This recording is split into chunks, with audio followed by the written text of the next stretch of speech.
tonight. This meeting will be called to order at 6:35 p.m. We'll start off our agenda with roll call. And for the galley members, please be aware that there are extra agendas at the front. Senator Sylvia Abdul-Noor. Present. Senator Christian Arredondo. Present. Senator Traylon Bradley Bells. Senator Don Dell. Present. Senator Fabian Escobedo. Present. Senator Ali Isles. Present. Senator Jackie Jacoby. Senator Medea Jamal. Present. Senator Colette King. Senator Delaney Koenig. Present. Senator Priscilla Pere. Present. Senator Jason Ramirez. Present. Senator Herman Senga. Present. Senator Summer Schaefer. Senator Katharina Zecca. Present. President Pro Tempore Devin Palazzo. Present. Personnel Director Ashley Carano. Marketing and Promotions Director Ravine Rathod. Present. Elections Director Stephanie Rose. Present. Outreach Director Jessica Arquita. Present. Senate Secretary Ardelia Chokri. Present. Acting Vice President of Campus Internal Affairs Ranjit Nyang. Present. Vice President of External Affairs Abraham Galvan. Vice President of Finance Irish Jang. Present. Acting President Fernando Chavarria. Present. And Acting Executive Vice President me. Present. Okay, next item on the agenda is the approval of the agenda. Are there any amendments? Senator, No, I was doing that. withdraw this motion. Never mind, sorry. Are there any other motions on the table? Okay, seeing none, we'll approve the agenda. Oh, is there a motion to approve the agenda? I believe I saw Senator Christian Arredondo. Is there a second? Okay, seconded by Outreach Director Jessica Arquita. All those in favor?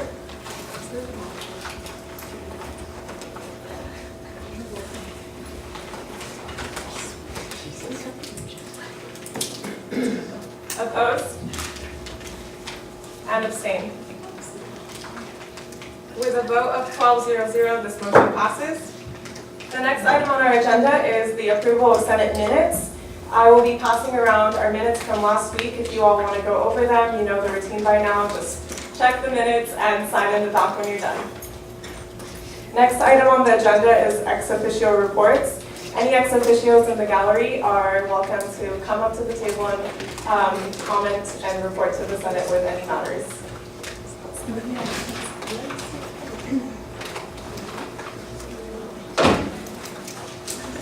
Okay, seeing none, we'll move on to the next item on our agenda. Public forum. Members of the gallery are more than welcome to come and address the Senate with any comments. Just please address all comments to the chair and make sure to mention your first and last name for the minutes purposes. Hi, I'm James Fierro. You probably know me, I'm video editor for the Highland newspaper. But I'm not here coming from the Highland newspaper. I'm coming as an undergraduate MCS major, 4th year. And before I begin, I'd like to pass around a picture. Is that okay? What is this regarding?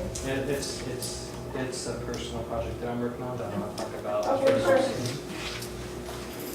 And it's a spare, so you can touch it and stuff.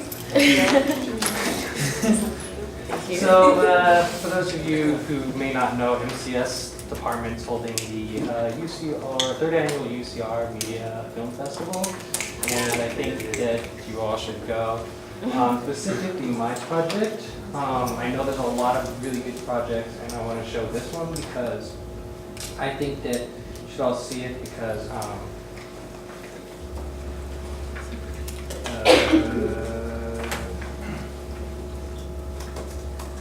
oh yeah, maybe. So it's tomorrow, Thursday, 11 a.m. to 5, so you can come in like whenever. And then, so I'm the creator of it's called the Simmerton Method Project. It's facebook.com/CSM project. You can go to facebook.com/UCR Film Festival and find more information about that. And I think that my project personally reinforces the philosophy of here, diversity of here at UC Riverside. And also because that it's about like 3 young people and they are creating this project that like embodies gender, social politics, and it's supposed to be about the shifting paradigms of that in the modern world and how that challenges or defines a developing scientific philosophy.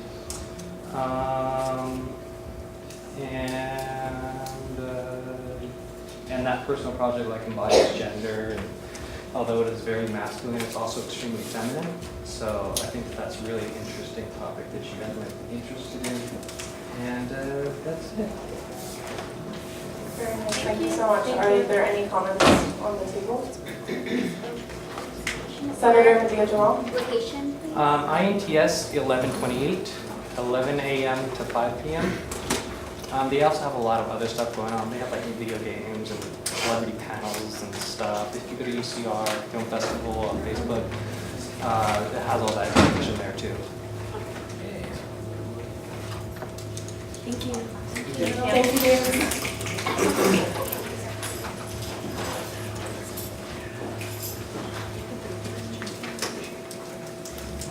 Hello everyone, my name is Tenjir Sani and I'm a third-year computer science and engineering major. And I would first like to thank you for the opportunity to speak here today in regards to such a momentous resolution. It makes an especially strong statement that this resolution is being presented to the ASUCR Senate because of the strong UCR-6 population that is present in UCR and the United States. I'm here to make sure that my community gets the proper recognition it deserves. If passed here, the resolution will establish a strong precedent to other state legislatures to pass similar resolutions to increase the understanding of a very dark time in our collective history. We are tired of being a semicolon in a run-on sentence. We are tired of being left out of history books, our identity marginalized, and our voices drowned out by oppressive forces that refuse to recognize our struggle for justice. This resolution is a strong step in the recognition of the human rights violation perpetrated against the sick people, my people, and people of this world that we all share together. Thank you.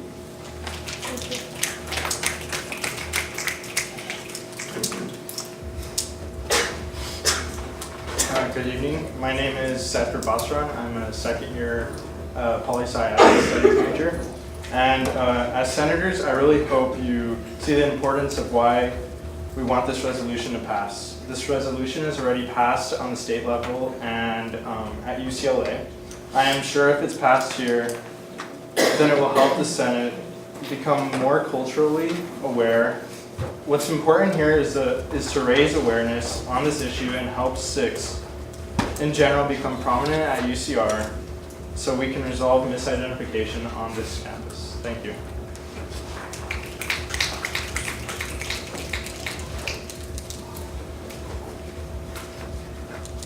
Hey everyone, my name is Brianna Ross. I know most of you. I serve as the campus organizing director here, in addition to serving on the board of directors for the United States Student Association. I just kind of wanted to update you all about some of the work that we're doing and just a few other things as well. So for those of you who don't know, USSA, or the United States Student Association, is the oldest, largest student-run, student-led organization, representing over 1.5 million students. We currently have 4 students sitting on the board of directors for USSA, and have a total of 37 students from all over the nation, representing over 1.5 million students. So we have 2 convenings throughout the year, which is our legislative conference and our congress, where we decide our respective campaigns for the year and what we're going to be working on. We're currently the only organization that ASUCR are members of that is advocating for federal education issues in addition to social justice issues.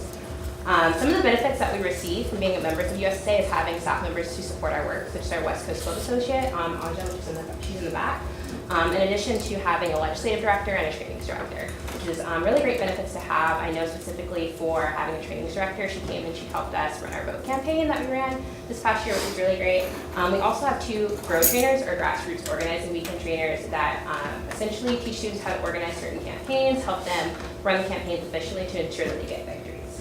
And lastly, the Survivors Bill of Rights that was published by the Senator, by the Chancellor ultimately, but presented by Summer Schaefer, was actually a product of our Carry That Way campaign against sexual assault. And I know specifically with the association, there is a proposal to potentially remove funds from the organization And I just wanted to propose a couple reasons why we should not remove funds from the organization. I think one of the most important things is that we're facing one of the largest attacks on student aid in decades. Specifically, Congress has proposed a $163 billion cut to student aid, which would include Pell Grants, public service loan repayment, income-based loan repayment, in addition to subsidized loans. So this is huge. This would really impact UCR and our students. 57% of our students do receive the Pell Grant, so it would really heavily impact our campus, especially to remove funds from an organization, the only organization that is advocating on our behalf for this. And we're also going into a vote year. We need to really make sure that we are having a voice going into this year, a voice that's actually based in DC, and that is voicing the commands of students and really amplifying our voices. I know specifically yesterday, the current Vice President of USSA spoke at a press conference regarding Bernie Sanders' proposal for free higher education. So this is the first time that this is really we've been fighting for this for over 50 years, that this is actually being brought to the national agenda. So making sure that our voices are there as UCR is important, and making sure that we have a seat at the table, being decision makers, is really important. Another thing that I forgot to mention, by us being a member campus, we do receive the privilege of being able to vote at congresses for our respective campaigns, the agenda that we're going to set forth for the year, and honestly build a national student movement. Without having membership, we will not be able to sit or vote at the different conferences. We will not be able to hold positions on the board of directors, which is essential to being part of the organization. And I just wanted to come here to urge all of you, given that a budget is proposed that doesn't include USSA membership, I urge you to vote to amend the budget and to include membership in the budget. And I just wanted to come from a place of transparency that including this item for the budget and without consulting members of ASUCR or board of directors members is an issue of transparency, and it allows someone to make a decision for the entire campus without consulting or notifying any individuals that are going to be affected. And that's all. Thank you, Brianna. Are there any comments? Outreach Director Jessica Arquitas. Well, just based on all the campaigns that you said you're a part of and the overall organization is, I just wanted to say thank you because of the fact that, that's student representative from UCR as well as, being a board member, but as first and foremost, you are a UCR student. I think you do bring pride to UCR, and I don't know how many times you hear good job or thank you, so I just wanted to make sure you take the time to do that. VP of Finance, Iris Jane. Hi. Yeah, Abraham was the one who actually approached me about doing the line items from our operational budget. I didn't really ask him exactly why, but I would think that he would have a legit reason for it. So, okay, yeah. Senator Traylon Brother-Balls. Yeah, I heard that too. I want to know why it was erased. Does anyone have an answer? Senator Sylvia Abdul-Miller. Yeah, I think he might propose it in a closed session sometime, either maybe this week or next week. Just for clarification purposes, VP of Finance Iris Jang asked said that she believes that our Executive Vice President, our VP of External Affairs, Abraham Balban, has more information about why he wants to withdraw funding, and I believe that that's something that he'll elaborate on at this meeting or next meeting, but I believe that our Acting President, Fernando Echeverria, has a note to say. I think it might be an important discussion for you all to have today, just because that specific line item is what you're going to vote on today. If you notice that Iris has her committee report on the agenda, and then every single officer's budget will be on that. So you'll see that that specific line item was removed. So once Abraham is here, it's probably very important for you all to ask some questions as to why it was removed, and really figure out if that's something that you all want to do. I'd rather let him. I know his reasons, but I'd rather let him kind of explain the situation. So just something for you to keep in mind when we do head to that section of the agenda. And that's for any office. Make sure you question anything that was done, because we want to make sure that we're doing the best for our association. So take the time to look at it. Okay, seeing no other comments, thank you so much, Brianna.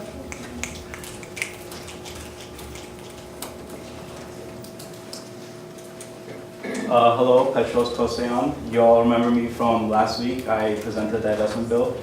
When I heard that this Sikh student resolution, the genocide resolution, was going to be placed on the table, I made sure that I was here today to tell you that I really support this bill.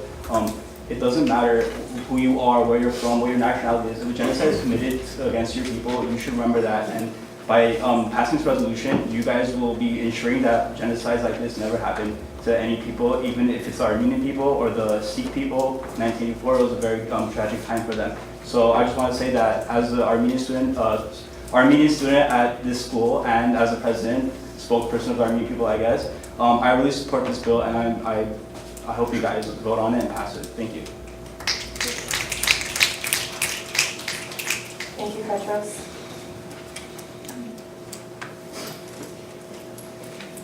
Good evening, everyone. I understand this is your second to last meeting, correct? Okay. So I'm not going to be able to make it next week, so I just wanted to give my reflections on the past year. If you don't mind, I'll try to keep my comments brief, but I just wanted to really start at the beginning of the academic year and just give my thoughts on how effective ASUCR has been. And overall, I'd have to say that this has been one of the most effective years that I have observed as the Vice Chancellor of Student Affairs, and I've been in the position for about 13 or 14 years. We all started the year under difficult circumstances with the announcement of President Napolitano's tuition plan. And that was certainly a cause that ASUCR took up here locally. And it was actually with a great deal of, I was greatly impressed by the mobilization and that culminated in the town hall that ASUCR sponsored. So I just think that was a huge accomplishment in terms of student government representing students here on an issue that's critical to everybody in terms of the tuition plan. Another event that occurred was, or action item that you had, was the transfer center in the commuter lounge. Once again, a matter that the entire Senate got behind, where we worked close with you in order to open the transfer commuter lounge, understanding that it didn't happen in the timeline that you would have preferred. We ran into some problems with the construction, but it's up and running, and with that, we've been able to add the extended hours that had been requested. I know Herman Deep was behind that, and are continuing to evaluate that as a place to have a 24/7 study period. It will be open 24/7 as we approach finals. Another item that, Reem, I know that you brought to our attention that is still on our plate is the concept of our hour and establishing a distinct time at the campus wherein student organizations have the opportunity to show their wares, so to speak, to help students get more engaged in various student organizations. And as we're looking at the development of new academic buildings and have a little bit more flex time in our course scheduling, we're going to continue to try to work that in. Another campaign or initiative was a bicycle rental program that we're continuing to work on. It was launched this year, or the initial the matter was initially brought to us, and we're continuing to work with an outside vendor to provide students with a convenient way of getting back and forth behind campus. And again, that was entirely student initiated. Had a chance this year to work more closely with the Diversity Council, which I know was a product of ASUCR maybe last year or 2 years ago, which proved to be highly effective in two regards, and that is launching a review of space in the Highland Reunion Building, Costo Hall, and the Student Services Building, with the primary goal of maximizing utilization of Costo Hall and making sure that all the services and functions there are compatible in terms of their function and role. So that's again an initiative that was launched this year that we're going to continue to work on. On the lighter side, working with ASUCR to more institutionalize a tradition that started several years ago, and that's the Undie Run that was successful last week. Finally, as I've talked to administrators across the campus, both executive administration, academic administrators, deans, associate deans, etc., it's very apparent that student government this year took their roles and responsibilities seriously to represent their students, that in many of the ways that the initiatives that I just described, that we're continuing to work with you, where we've achieved some things and are continuing with them after you leave, that it's occurred in other areas of the campus as well. So I just wanted to commend each and every one of you for having a very effective year as student government. Again, my apologies, this is coming a little bit early because I can't be here. But I just wanted to extend my best to each and every one of you. How many of you are graduating this year? Okay, so big round of applause for graduating. And for those of you who are continuing UCR either in a position with ASUCR or other positions on the campus, we look forward to continuing to work with you in helping to make UCR a better place for everyone involved. Thank you. Thank you so much, Vice Chancellor. I think I saw a hand on the floor, Outreach Director Jessica Urquidez. Sorry, I had a question for you. Yes. I saw that there was application sent out for the student services fee committee.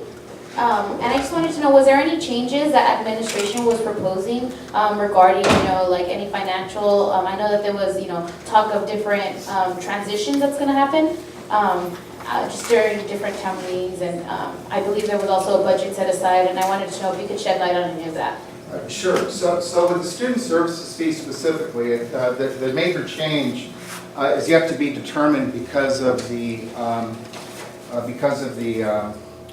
the governor's may revise that there is an allocation now for the student services fee. Without that allocation, what was occurring would be occurring is that the student services fee would actually be reduced, and reduced because our enrollment isn't going up. With a flat fee and with cost of inflation, that the value of the dollar is going down, so there's less money in the pot to distribute. And specifically, we'd have to be looking at budget reductions. So the conversation that had begun with the Student Services Fee Committee last year was about how to prepare for that if in fact there wasn't a fee increase that took place this year.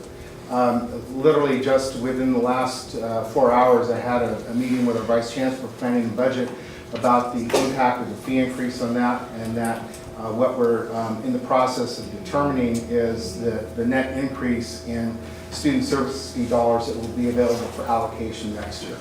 And as far as the applications that came out, that's the standard process that the applications, the standard process that the Student Services Fee Advisory Committee undertakes.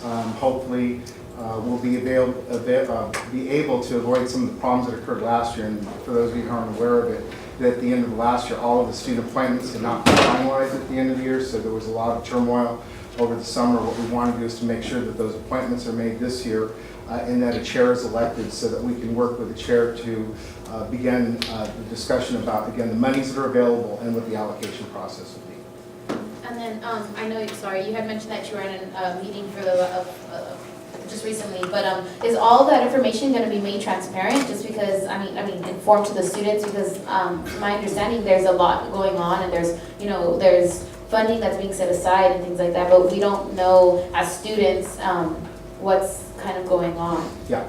So what we have historically relied on is the Student Services Fee Committee to take the lead in distributing the information to students. So once all the calculations are done, which again, I want to be clear, preliminary, because it's based upon the governor's may revise, and we don't know if that's been finalized, but once all the final amounts are known and the committee is convened, then that information will be disseminated once they decide on what direction they want to move with it. Sorry, I have one more. Sure. I know at the beginning of this year, there was some issues regarding the president's position on the Student Services Fee Committee.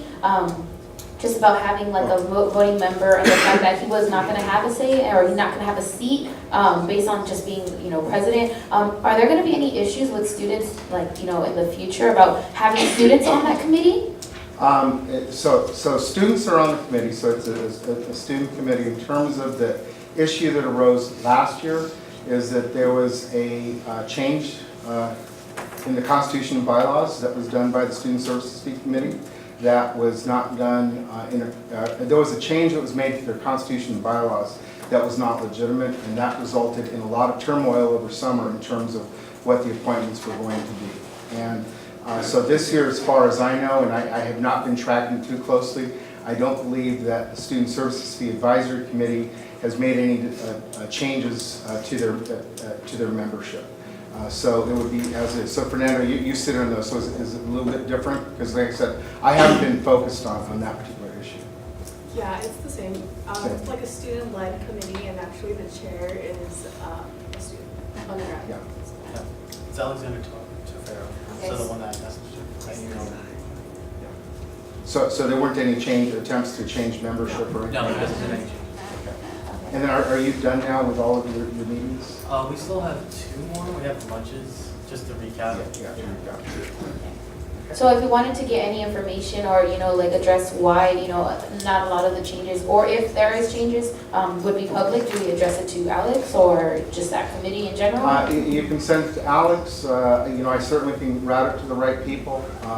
And what I want to be clear, and I think Iris already confirmed it, that it's a student-led committee.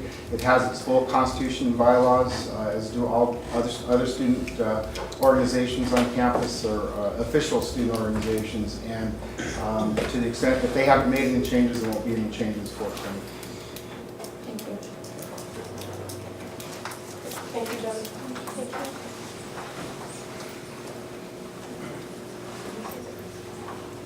Good evening, my name is Sandy Choker and I'm a 3rd-year biology major. As a UCR SIG Student Association member, I stand here today to voice the importance of this resolution. I have seen on multiple accounts my SIG community being targeted verbally and physically because of their appearance. My SIG community facing daily misperceptions and discrimination regarding their identities. My SIG community has faced several injustices, including the 1984 SIG genocide. More than 30 years later, we still have not been given justice by the Indian government. More than 30 years later, we are still being targeted for hate crimes in the United States. It is about time that our story be recognized. Please stand up for the violation of human rights and help us seek justice. Be the voice for the voiceless and help pass this resolution. Thank you.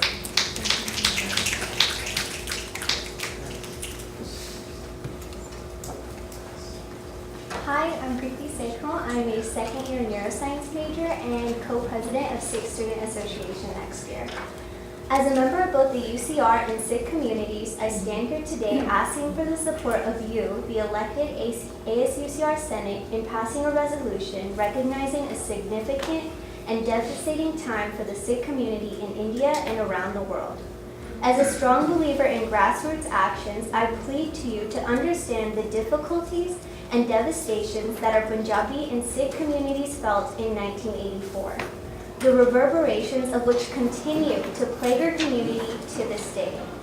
As a university, we undeniably stand on the platform of the protection of human rights in every corner of the world.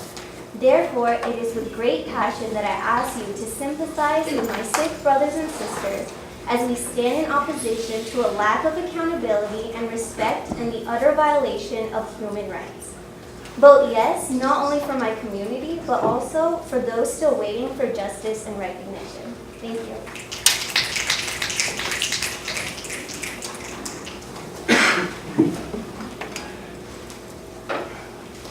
Good evening. My name is Gurkamal Pal Singh. I'm the co-president of the Sikh Student Association at UCR, along with Senator Harmandeep Sangha. And the word Sikh in the Punjabi language means disciple. To be a Sikh is to learn from others. In the same way, UCR students aspire to be educated. On these grounds alone, the resolution being presented today, thanks to ASUCR, should be passed, as it allows our Sikh population to communicate with others. Not just through a Facebook post, not just by providing a link to find the information, but by spending a full month on Sikhism and the Sikh genocide of 1984. In November of 2012, the US government was provided within weeks 30,000 signatures. The White House's response to this outcry for justice was the following statement. We continue to condemn, and more importantly, to work against violence directed at people based on their religious affiliation. My response to this, what have they condemned? How have they worked against? What published statement actually says that what was done is wrong? It goes on to say, U.S. government efforts to protect the rights and freedoms of all people have long been a feature of our foreign policy. Our diplomats regularly report on and speak out against violence against minorities around the world. If the U.S. is unable to say within their own nation's boundaries that the Sikh people have been faced with a genocide, how are they going to take action internationally? If the U.S. claims they're willing to recognize the violence occurring, why aren't they willing to put a label on it? Why aren't they able to document it? More importantly, why aren't we, the educated institution of UCR, able to recognize the need for this resolution? Please vote yes on this resolution, and thank you for your time.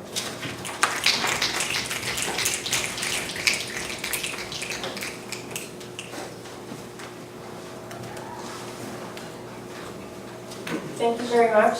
Are there any other members of the gallery that would like to address the Senate? Okay, seeing none. Our next item is committee reports. First person on this item is President Pro Tempore Devin Plazo. Hi everyone. So going along with public forum, we have a presentation regarding the resolution to recognize the Sikh genocide of 1984. So I'll let Herman go ahead. Okay. And then I did have one friendly amendment to make to the resolution. Will I do that now or after my presentation? We can do it after. Okay, thank you.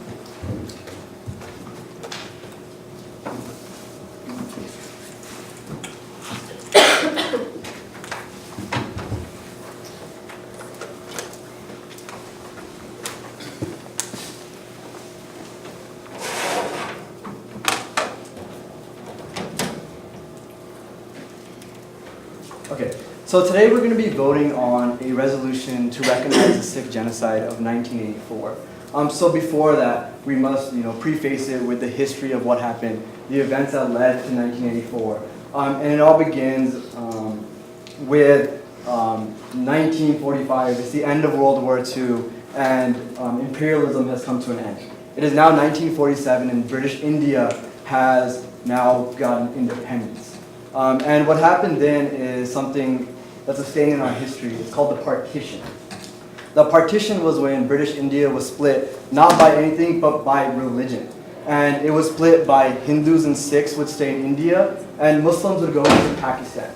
Now, this caused a problem from a state that my ancestors come from, Punjab. Punjab was split in half, and where all the Sikhs and Hindus from the east were told to go to the West India, and all the Muslims in the West were told to go to Pakistan. So if you would go to the next slide. One more. Okay. So during this time, during the revolution, and during the process in which India gained independence, there were a lot of promises that were made to the Sikh people. Sikhs predominantly come from the state of Punjab. So we were told that to secure Sikh federation within the Indian Congress, Nehru promised the autonomy for Sikhs in order to ensure their security. Nehru would become the first president or prime minister of India.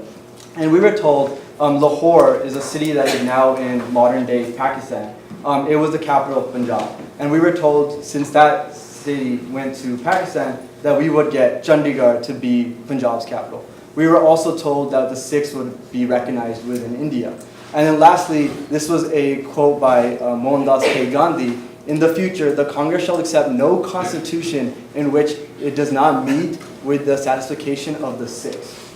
So what really happened? Sikhs were not granted an exclusive capital. Currently, the state of Punjab shares a capital with the state of Haryana. And within the Indian constitution, Sikhs aren't even categorized as their own religion. Sikhs are categorized as a subset of the Hindu faith. And then lastly, this is what the first Prime Minister of India said. The Sikhs are a lawless people and a menace to the law-abiding Hindus. The deputy commissioners should take strict action against them. And then lastly, the Sikh delegates that went to the Constitutional Drafting Committee, the committee that was issued to draft the Constitution for India, they refused to sign the Constitution on quite a few bases. So what happens because of this? Next slide. Punjab is a historically agricultural state, and we have a lot of economic problems. There's a lack of investment in Punjab. And then B, a majority of Punjab water is sent to other states. And this causes expensive transition into tube-well irrigation, which means that we no longer are getting the water for our crops from the rivers, but rather we have to dig deeper into the ground to get it. And then lastly, there's a manipulation of prices offered to farmers. The only individuals that are allowed to buy the crops in Punjab is the Indian government itself. So this kind of enforced this discriminatory quota restrictions that harm small-scale farmers, aka majority of Punjabis and majority of Sikhs. And then this is when you have a lot of debt increasing in Punjab and farmer suicides begin to take off. Next slide. So what happens because of this? Politicians in Punjab, majority Sikh politicians, come together and they draft something called the Anandpur Sahib Resolution. And essentially what this says is that A, we want the water that is our water back for our farmers. B, it says that we should have prices for the crops to be set higher than what the government is willing to pay us. And then it also says that Chandigarh should be the specific exclusive capital of Punjab. And then lastly, it says that you need to end the discrimination recruitment quotas for the farmers. And then lastly, during this time, there's about 70 to 150,000 peaceful protesters that are arrested. And from 1973 to 1984, these demands are not heard. And then also in 1975, Indira Gandhi, the Prime Minister of India at the time, rules by decree and calls a state emergency. So next slide. So the Anandpur Sahib resolutions, what were these? Many people say, were they separatist documents? And what they were, however, were that they declared state autonomy within keeping the concept of federalism.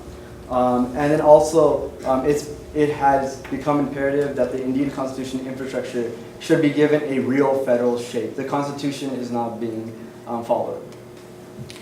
So then this is when there is a politicization of Punjabis, and on a side note, there is also the government, and Indira Gandhi's government, which kind of paints a narrative that Sikhs are terrorists, and the Sikhs are becoming militarized, and the Sikhs want their own independent state.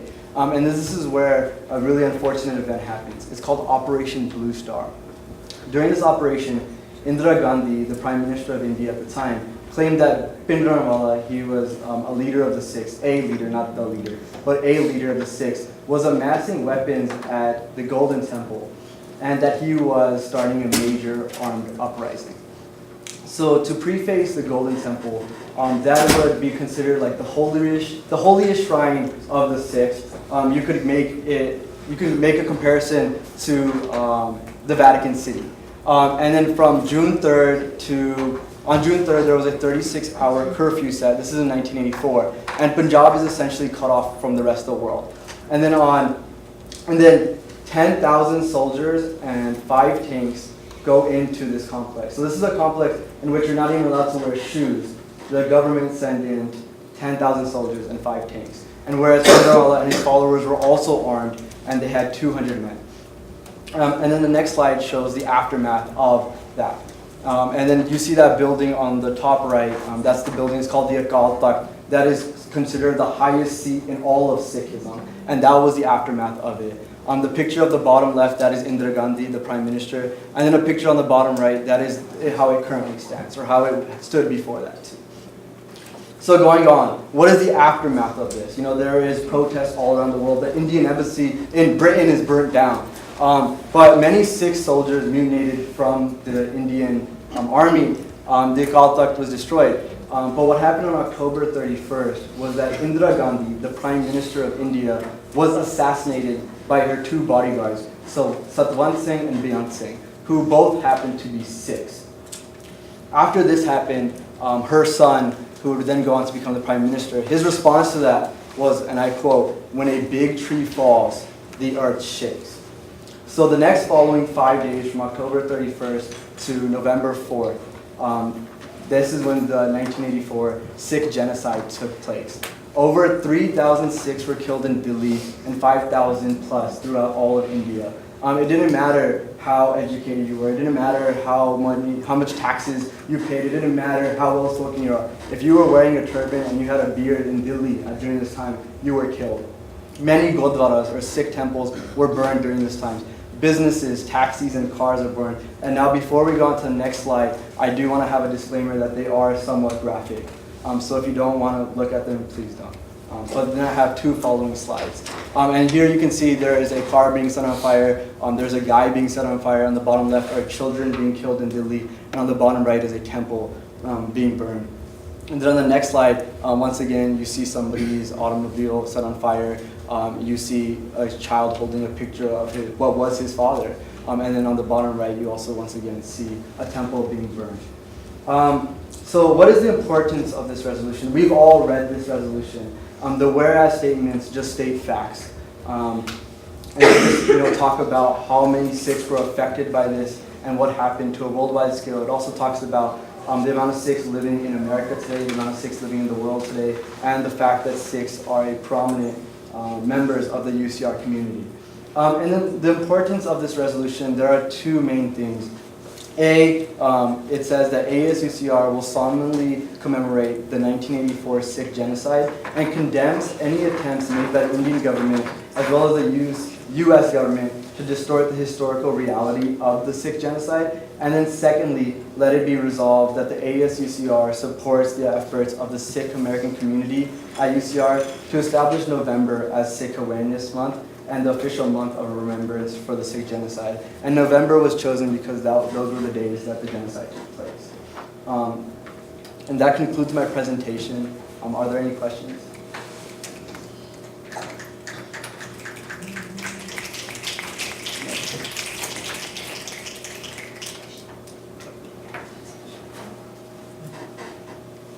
Okay, seeing no questions, we're going to be presenting the resolution.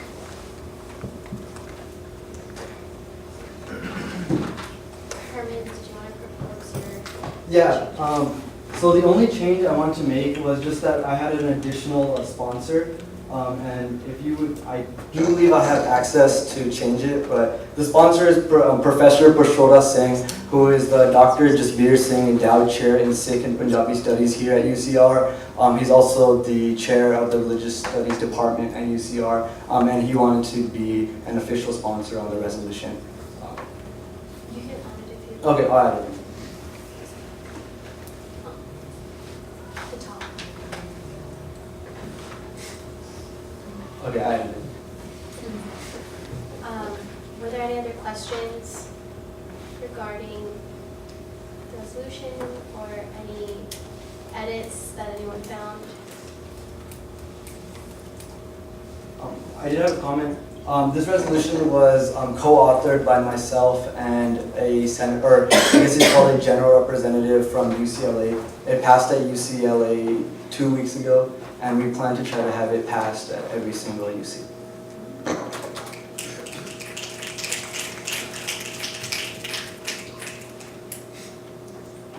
I'd like to move to approve the resolution with a standing vote. Okay, motion to approve the resolution with a standing vote. Jessica, Outreach Director Jessica Arquidez. I second the motion. All those in favor for a standing vote?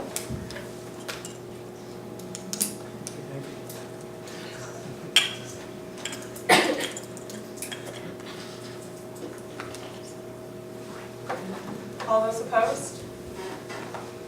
And abstain?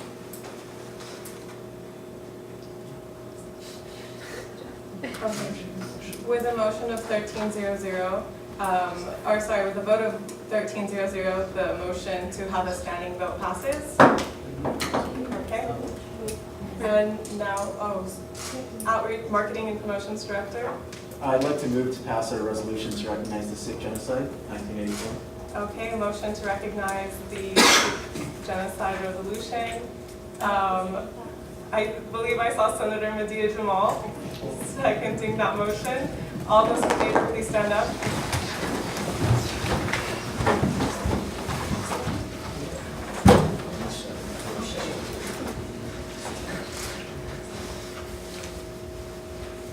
All those opposed, please sit down. Oh, sorry. No one. Okay, abstain. With a motion of 1300, this resolution passes.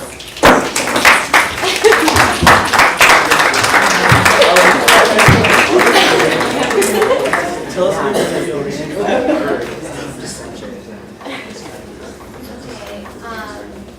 Moving forward, we'll review the Associated Students Chancellor's Committee on Sexual Harassment and Sexual Violence Prevention bylaw.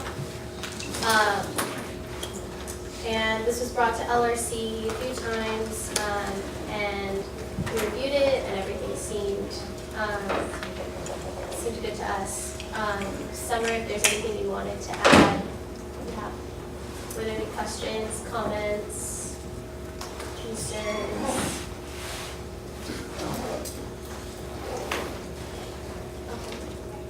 I move to approve these bylaws.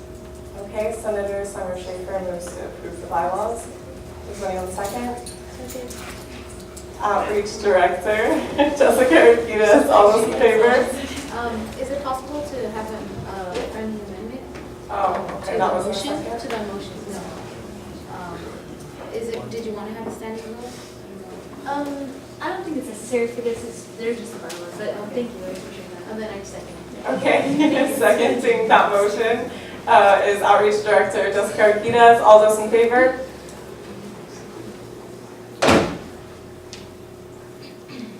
All those opposed? And abstained?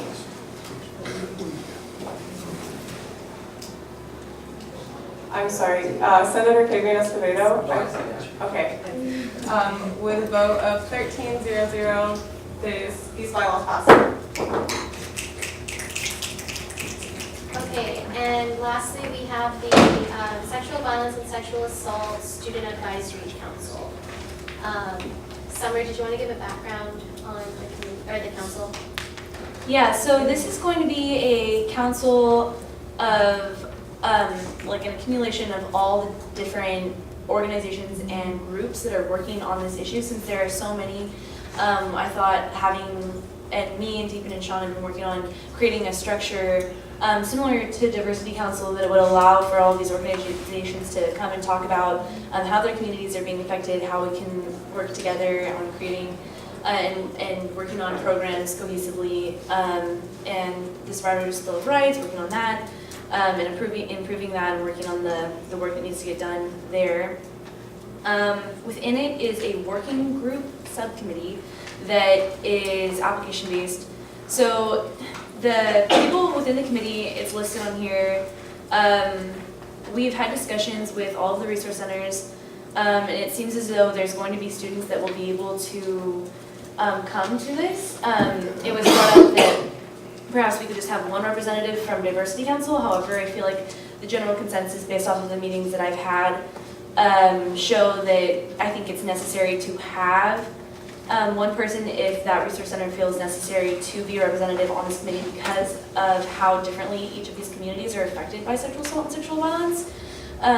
So there's all of those listed, and that's just a minimum of one each, and then the working group would just be solely focused on the Survivors' Bill of Rights, analyzing it, improving it, and bringing it to the council.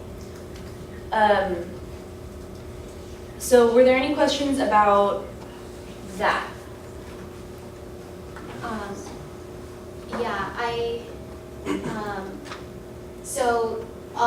The main question that LRC had on Monday was whether or not the resource centers were all involved. That's why they're like highlighted, the Coastal Hall Resource Centers.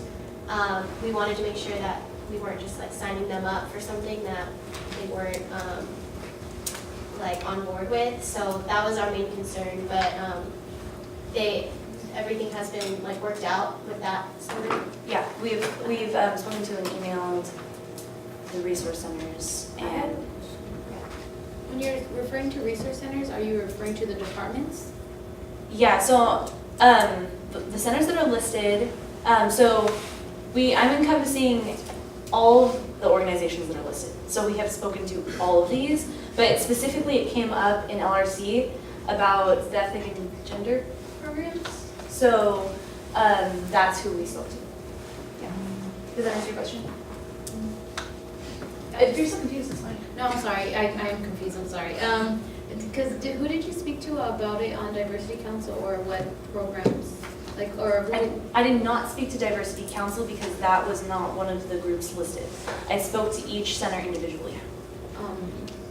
Okay, more specifically, who did you speak to in Chicana Center? We left a message for Estella. And did she get back to you? She has not gotten back to me yet. Yeah, a few of them haven't gotten back to me yet, but we spoke to some of the students in there. it seemed as though the ones that we talked to, it was a general consensus that they thought it'd be good to have one person on each one. And I know that there are a lot of organizations within Chicano student programs, and so I thought it'd be good to have, you know, some people from those organizations, because I know that they might be doing work on this that I don't know about, and I'd like to have them involved. Yeah, can I respond to that? Just because I think, you know, because it's a bylaw and it's a stated, you know, position that would be, or a representative from that position or that department, I think it's important to, you know, get at least for sure, and I think more of you know, I don't know if this is open for discussion, but of the idea of like maybe a diversity council representative, so that way it's a representative of them all, because I think it's a having one person from each center is kind of the same thing as the entire diversity, because the diversity council is all the centers as a whole, not including adopting student programs. So maybe having them, but if you're saying, you know, you have discussions with them ongoing, I think it's kind of, you know, maybe to not include them until you get that confirmation back, or at least, you know, have a subsection where you know, if willing, or I don't know if it would be mandatory, if, you know. Yeah, we were gonna include, sorry, we can make that an amendment, if willing and able, to section D, or subsection D. Yeah, I don't have the right one here. This is because, okay, so I'm not the only author on this. It's also Deepan and Sean, who I've working with very closely on this. And I can say, like, the three of us think that it's really important to have representation from each groups individually, because one person representing all of these different groups, like, for example, International Student Resource Center and, you know, like the Women's Resource Center, or, you know, like each one of these groups face this issue specifically a lot differently than each other. So to have each representative from each one of these there, just to be there and see what's going on, or to fill them in on how their community is being affected, I feel is really important. And so I understand what you're saying, like if they can't bring students there, like one student from their center, like I completely understand that, and so we can add that into the bylaw, but I just think listing them there is important so that we can leave it open to not just one representative, but like one from each. Okay, thank you, Summer.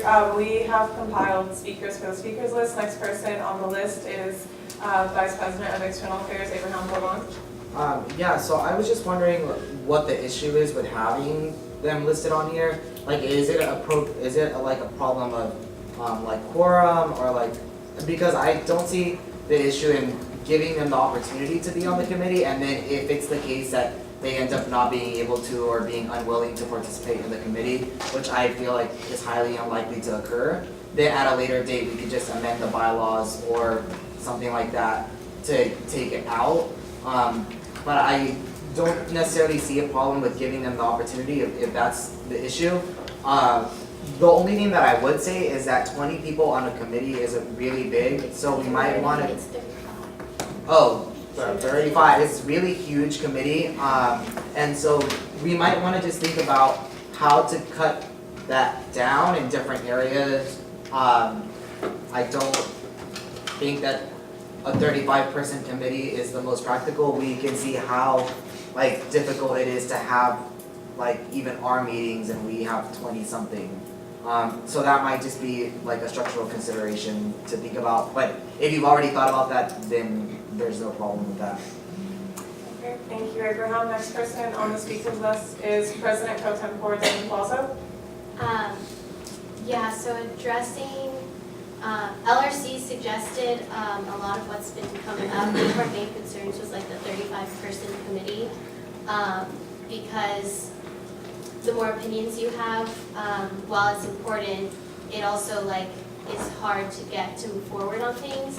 So that was one of our concerns, and that's why we suggested the diversity council rep, who would be the person who brings like action items back to the diversity council for then those respective representatives to speak to their resource centers and their departments. So then they can come back and if need be bring those people to the following meeting or something like that. Just so it minimizes like the amount of people. So the committee can like run efficiently and smoothly. And then scheduling was another thing. It's really hard to schedule with like 35 people. that was like, that's why we suggested the diversity council rep.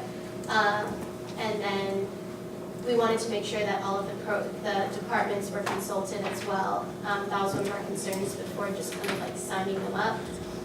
But if those are amendments, we waited to make those amendments until today, so Summer and the other authors could have time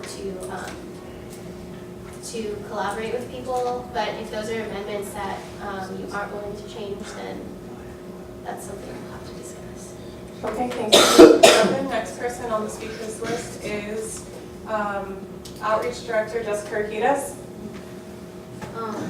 I didn't know that there was 35 members on this committee. I just think just because, you know, as a student that's involved with some of these spaces and also, you know, partaking in Diversity Council, I didn't know this. I did speak to Sean. I didn't know that it was specifically to this. But I think it was more in general terms, and I did, you know, say how each view is different through each program. But you know, I didn't know what I was agreeing to or what, you know, and I don't think different people's representation from that community should be taken as like, yeah, to include them or anything like that. But being the fact that, you know, as mentioned, the committee's so large and the Diversity Council is representative of those spaces. I think what Abraham, I don't know if he proposed it or just kind of mentioned it, to have the option be there, but I think a Diversity Council representative would be best fit just based on the number and the idea of the Diversity Council being representative of those communities. So it's kind of like they'll be able to gather that information and come to a consensus, and then, you know, I think it's important to always include each community's personal understanding of it. It would just be coming from that representative of the Diversity Council as opposed to every single one. So it's kind of coming to a consensus and being able to report back. Okay, thank you, Jessica. Next person on the speakers list is Senator Priscilla Perret. Yeah, so this was brought up in LRC, like I'm hearing everything being repeated basically. And the thing with 35 people is I like the fact that there's going to be a lot of perspectives and opinions brought to the table. I think having that diversity is really important. Plus Summer was saying that not like every group is going to have like their different take or spin on, you know, the issues of sexual assault, sexual violence, and things like that.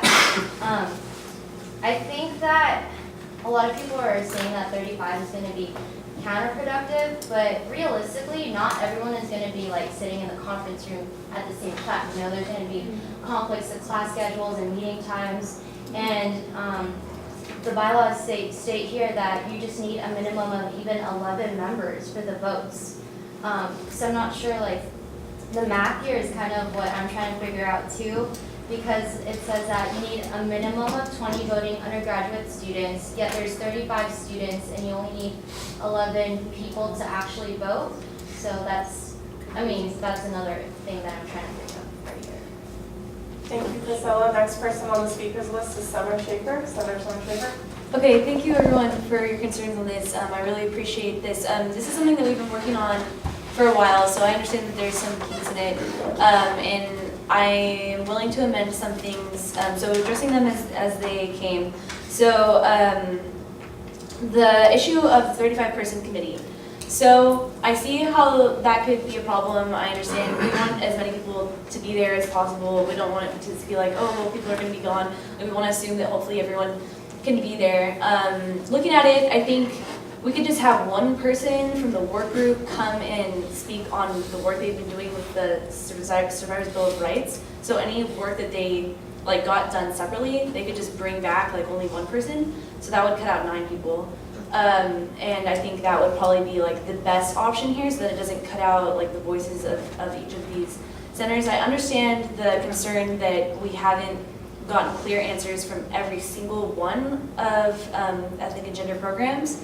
However, the general consensus that we have is that, and I think until the time, I think we can leave it as this, and then if it is said by more than others, like by the few that we haven't gotten or heard back from yet, that they think it'd be better to have a diversity council member, then I do think that would be the better option if that's what they all think, but that was not the consensus that I got. so far. So with that knowledge, I think that we could take out the 9 there. Also making C maximum instead of minimum would cut out, because we might not have 5 members that are not a part of any of these. Most of the people that are going to want to be a part of this may already be in one of these organizations. So that would cut out around, 14. So I think that was helpful. I think those are amendments that will address that problem. Okay. So as for the concern brought up about, well, diversity council the person could bring back action items for each of those communities to go and get and bring back to diversity council to give to them to bring to the council. I think it's not even in the diversity council's duties to do that, and I don't think that's something that we need to add on to their duties if we could just have one person come to this anyway. Also outlined in our functions for the way that the meetings are going to be run, it's mostly going to be quick updates and then votes on any things that the working group brings. So it's not going to be all these people like deciding, oh, what are we going to do, what are we going to do? It's going to be the working group decides, they bring it to them. If they don't like it or they do like it, they vote, they comment on it, they can edit it, they can bring their updates from their groups, but it's going to be run efficiently and effectively as outlined in the files.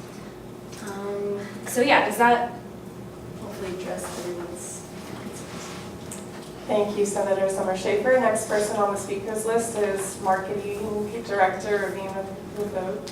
Yeah, just real quick, I've heard concerns about updates or the amount of people, and maybe one alternative, I don't know if anyone's discussed this already, but is keeping some departments perhaps as ex officios or allocating some people as ex officios so they can come in and choose to update people when there's relevant information, but it wouldn't necessarily be harder to find a meeting time or something like that because they wouldn't be the voting members. So I don't know, just something to consider.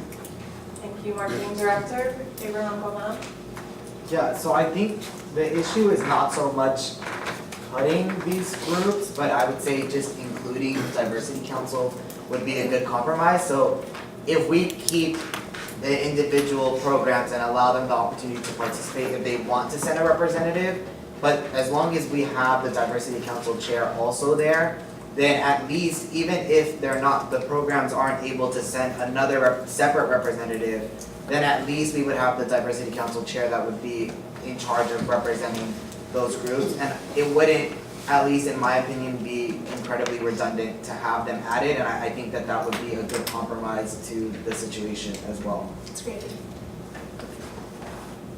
And if we're cutting out a lot of people already, then it shouldn't significantly impact the committee in that way either.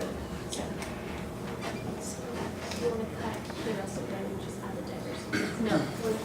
The amendment I believe Abraham was making was to keep it as is, but add diversity council. That was my suggestion.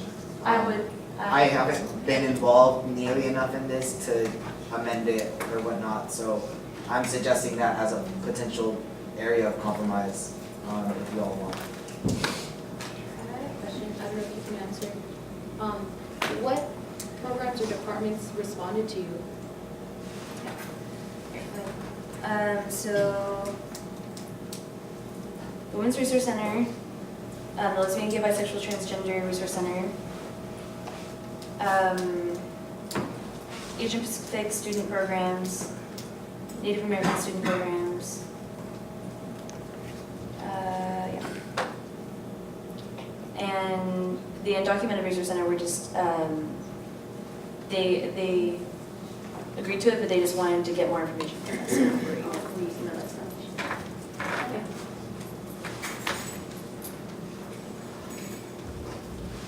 Yeah. Okay, were there any other hands on the floor?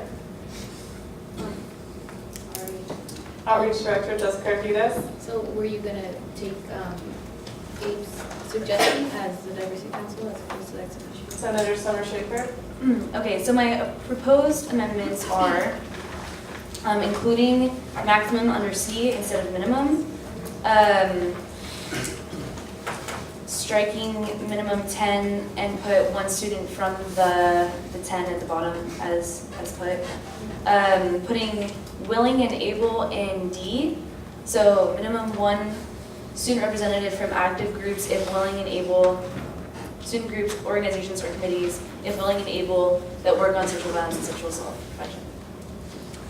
And then also adding under Undocumented Resource Center, adding Diversity Council. Where did you say you wanted diversity council rep? Just at the bottom of D, so under Undocumented Resource Center.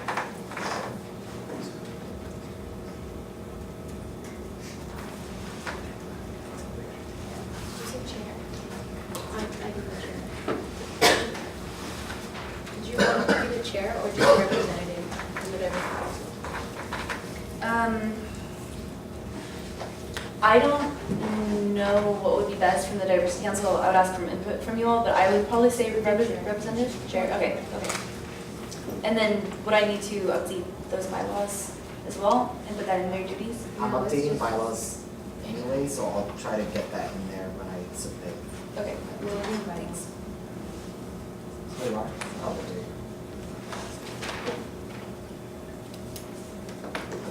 Okay, so some of the other amendments that LRC had, it's highlighted underneath this in section B, appointing students to committees and tasks, but that's the personnel director's job. That's not the task of the committee. And then at the bottom, I think it was already deleted, but it was amendments could be proposed at any time during a meeting and they would go into effect. Committee bylaws have to go through LRC. So we took that out as well. Oh. Yeah, those are friendly amendments as well, and those were typed in by the authors that didn't know ASUCR as regulators as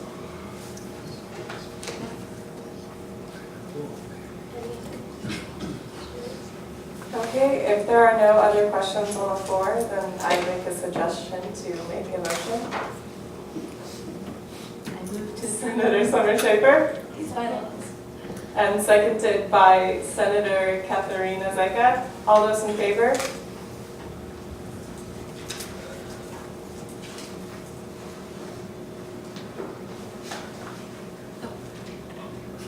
All those opposed? And abstain. With a vote of 13-0-0, this resolution passes.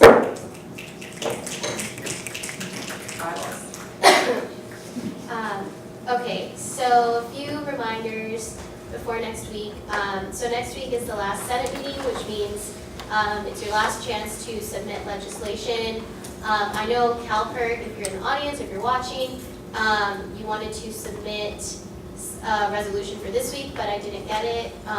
So if you'd like to send that to me before Friday, that would be great, we can add it. My report is probably going to be very long next week. I'm going through the bylaws and updating like a lot of the outdated stuff. I know a couple other people are working on that as well. Officers, if you have committee bylaws that you want to update, send me those as well. Senators, I'm going to go through and I'll make like a Google Doc and I'm going to go through the senator bylaws and I'd like your input before LRC goes through. So I'll be sending that to you all sometime tonight. And we're still finalizing a time for LRC. I'll have it done by tonight, hopefully. And then we'll post it on the Facebook page when the last time to submit legislation and things like that. And if you have any questions, you can email me. Yeah, other than that, I think that's it for me. Thank you, President Pro Tempore Devin Palazzo. Next person under the committee reports is our Vice President of Finance, Iris Jane.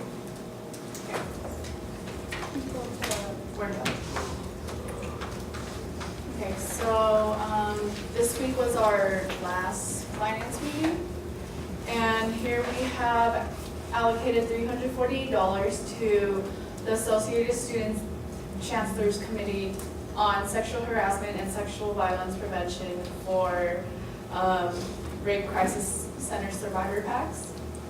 We have also passed an increase in the CIA budget for next year of $1,990. Also, we approved a budget transfer for over $500 for the CIA budget for this year. And lastly, we have passed the proposed changes of all ASUCR budgets for the year of 2015 and 2016. And I will let Abraham address the USSA thing. Okay, so sorry everybody, I wasn't here earlier because I was at a mandatory housing event, so I couldn't necessarily address some of the concerns that came up. So I want to talk right now a little bit about why I think it's important for us to withdraw this funding from USSA. So as you all may or may not know, we currently have about, well, it's $2,000 in our operating budget that goes to USSA. However, I think that that's a very wasteful use of our money at this time.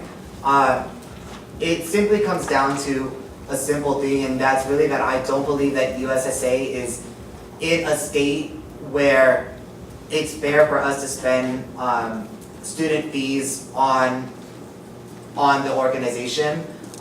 Just in April, UCSA withdrew its funding from USSA, about $8,000 worth, for pretty much essentially the same exact reasons why I think it's important for us to withdraw. So I'll give you a little bit of context as to how I got to where I am now in terms of withdrawing this money. So when I first began the year, I really wanted us to regain some of our focus on national affairs, and I really thought that USSA would be the medium by which to do that. However, at Congress for USSA during the summer, it became pretty clear to me that it would not be the most effective medium to do so. And the reason for that is that during Congress, there was a very controversial resolution that came up to be voted upon by its members, and the results of that were really the first substantive experience that I had with USSA in terms of staff and structurally as a board and whatnot.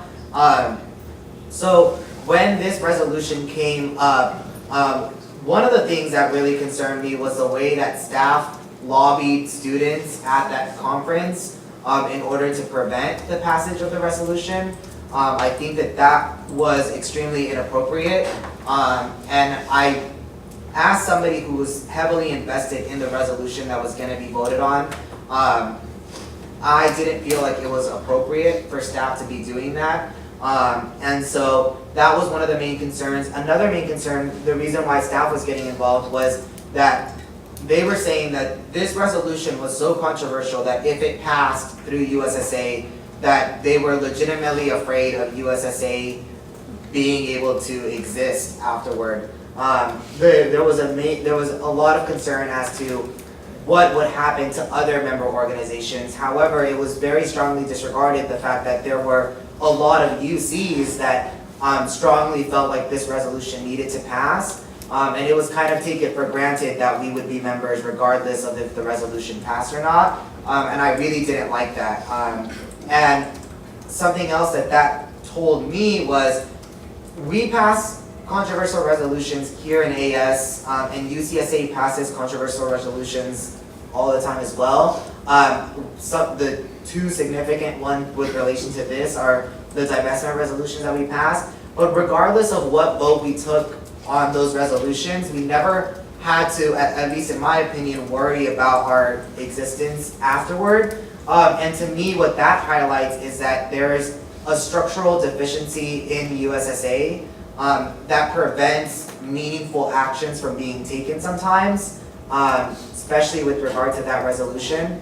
And so that's something that I noticed, and even this was actually something that all undergraduate UC student representatives, we agreed on with consensus. And for some of you might know just how diverse viewpoints a lot of the other external affairs VPs from other campuses have with me. not easy for us to come to consensus, especially not at the very beginning of the year. And that was something that we all pretty much agreed on, which was very striking to me. So something that we took from there was we really wanted to have a conversation with UCSA about UCSA's role within USSA. There were various reasons for this, and we drafted something that kind of said what those things were, right? So one of the things was the accountability for members of the board. We didn't feel like board members had any real imperative to do their work or to do it consistently, and one of the reasons for that is that people who are members on USSA, they're not always necessarily tied to any campus in a way where they can be held accountable for doing their work. So it's not like UCSA where I'm the representative for UCR, and if the school sees that I'm not doing anything with regard to UCSA, that I can be voted out, or that I can be held accountable in some other way, right? Like censure or something like that. A lot of the members on the USSA board don't have those types of affiliations, and so that's an issue as well. So that's one. We also didn't feel like there, at least from our conversation with past board members and even the conversations that I've had this year with some of the current board members, there's a lack of communication between the board and their staff. And there's also inadequacies related to staff in the sense that USSA is not student-led, student-run. It's alumni-led and alumni-run. So it's graduates that serve as the vice president, and it's graduates that serve as president of the organization. Even though it's the U.S. Student Association, it's often alumni that run the organization. And so what happens is the president is in charge of managing a lot of the staff. It's not like we have here where the president supervises one staff member and that staff member with a certain amount of institutional knowledge or professional experience manages their staff. It's actually just whichever president happens to assume whichever individual happens to assume the role of president then manages the staff, which makes it, at least in our opinion, very difficult for there to be consistency in the way that staff is managed, and for there to be real accountability for staff. And we think that's one of the places where it allowed staff members to, for example, go out and lobby students to vote in a certain way for a resolution, right? So that's that. Another thing was we really questioned the activity that USSA was having and how close they were in certain really important matters in DC. This wasn't necessarily a concern that I had. My concerns are mainly structural, but I'm just relaying what we all had. So some people were concerned about USSA being active in White House meetings related to higher education and whatnot. I don't know too much about that aspect of it, so I'll just leave it at that. And then one of the big concerns that other people had was the movement that was made in, they have, so at USSA they have resolutions and they also have like action items, kind of like campaigns called AAs that move forward, and it's pretty much like an unlimited number of things that go through Congress. So it's like, or at least from what I perceived, it was a high volume of things that can go through. So a lot of people were concerned about the movement that has been made and that is made on a lot of those things throughout the year. So that's that. And then these were all things that we had as of September 2014. There have been a slew of other concerns that have come up since then. So one of my primary concerns, and it's related to both UCSA as well as UCR, is really the way that California is valued in USSA. So every time that I've gone to a conference, and a lot of people have substantiated this, is that it has seemed as though California is looked down upon by a lot of the organizations that are part of USSA. And that's really concerning because California makes up pretty much entirely its own region with the amount of UCs that go to these conferences. However, all of the West Coast has one organizer one professional organizer for it, whereas I believe 2 other field organizers, and one is pretty much exclusively for one state of, I think, New Jersey. So that's kind of off balance. And it's also just the climate of the conferences, I don't feel, with regards to being a student from California, are the most welcoming or I would say comfortable to be in. Others that are more involved with USSA might disagree, but that's how I felt, and that's how a lot of students that I've taken to the conferences have told me that they felt. And then another thing that has been a concern, I think more so of other people, but of mine increasingly, is a lot of the things that we've said here for AES that we've had concern on is nepotism that goes on from AES to other individuals. That's, I think, also a very real concern within USSA. So, for example, we went to their legislative conference this year. Not a single student that received an award for being student advocates was not related to USSA. And that to me is concerning because I know that there are students across the nation that are doing a lot of work as well that aren't necessarily board members or affiliates or whatnot. I think it was one individual that was not there were individuals who were alumni that had been involved with USSA, but I think it was only Emma from Columbia that was not actively involved with USSA and received an award. And aside from that, a lot of the leadership positions in USSA often go to people who have been involved with USSA more so, and that's completely fine.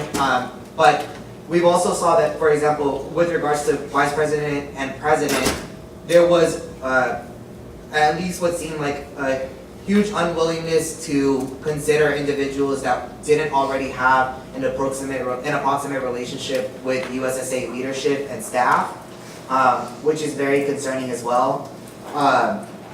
So, with all of this taken into account, UCSA drafted a series of asks from USSA that we thought would make the organization much stronger. And mind you, my plan was immediately after Congress. It was partly because I was really upset at what happened with Congress, but it was also because of my understanding of this. I wanted to withdraw immediately from the organization. However, I chose not to do that because I really wanted to give USSA the opportunity to work on some of these asks and to improve as an organization before I made a hasty decision to withdraw. However, and aside from that, I personally made it a mission of mine to be actively involved with the USSA so that, because I always say that you can't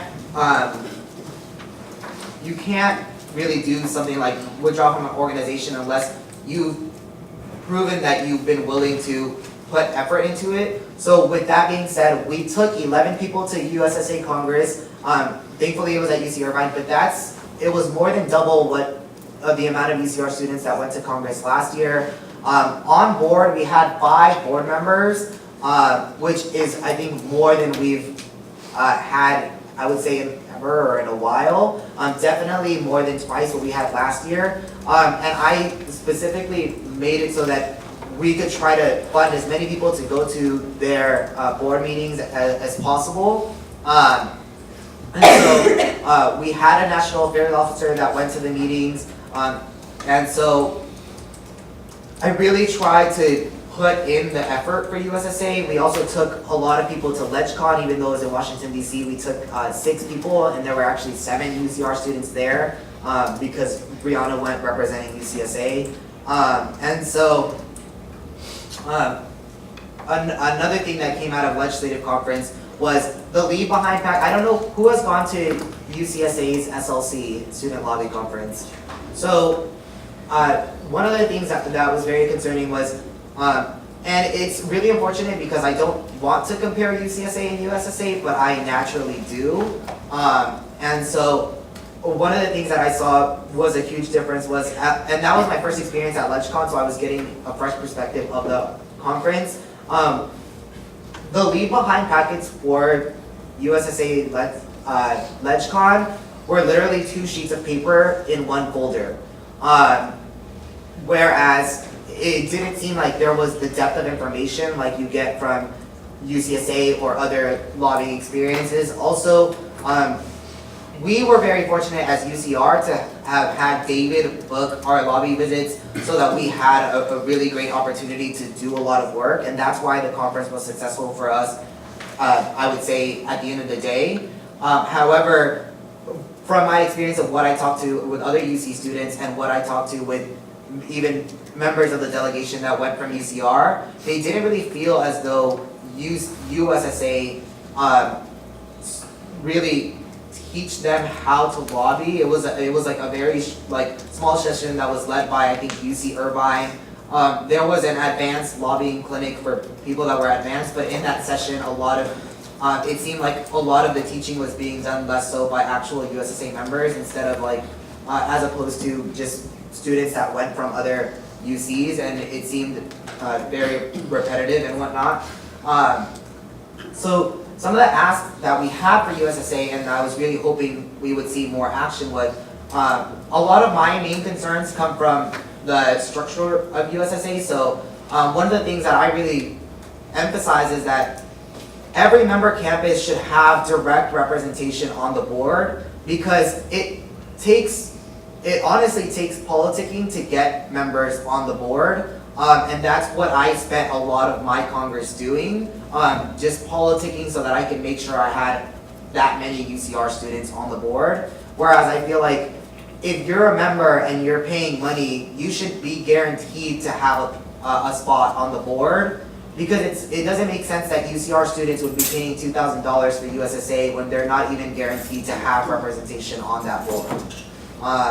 So that's that. So I suggested having direct campuses being able to be represented on the board.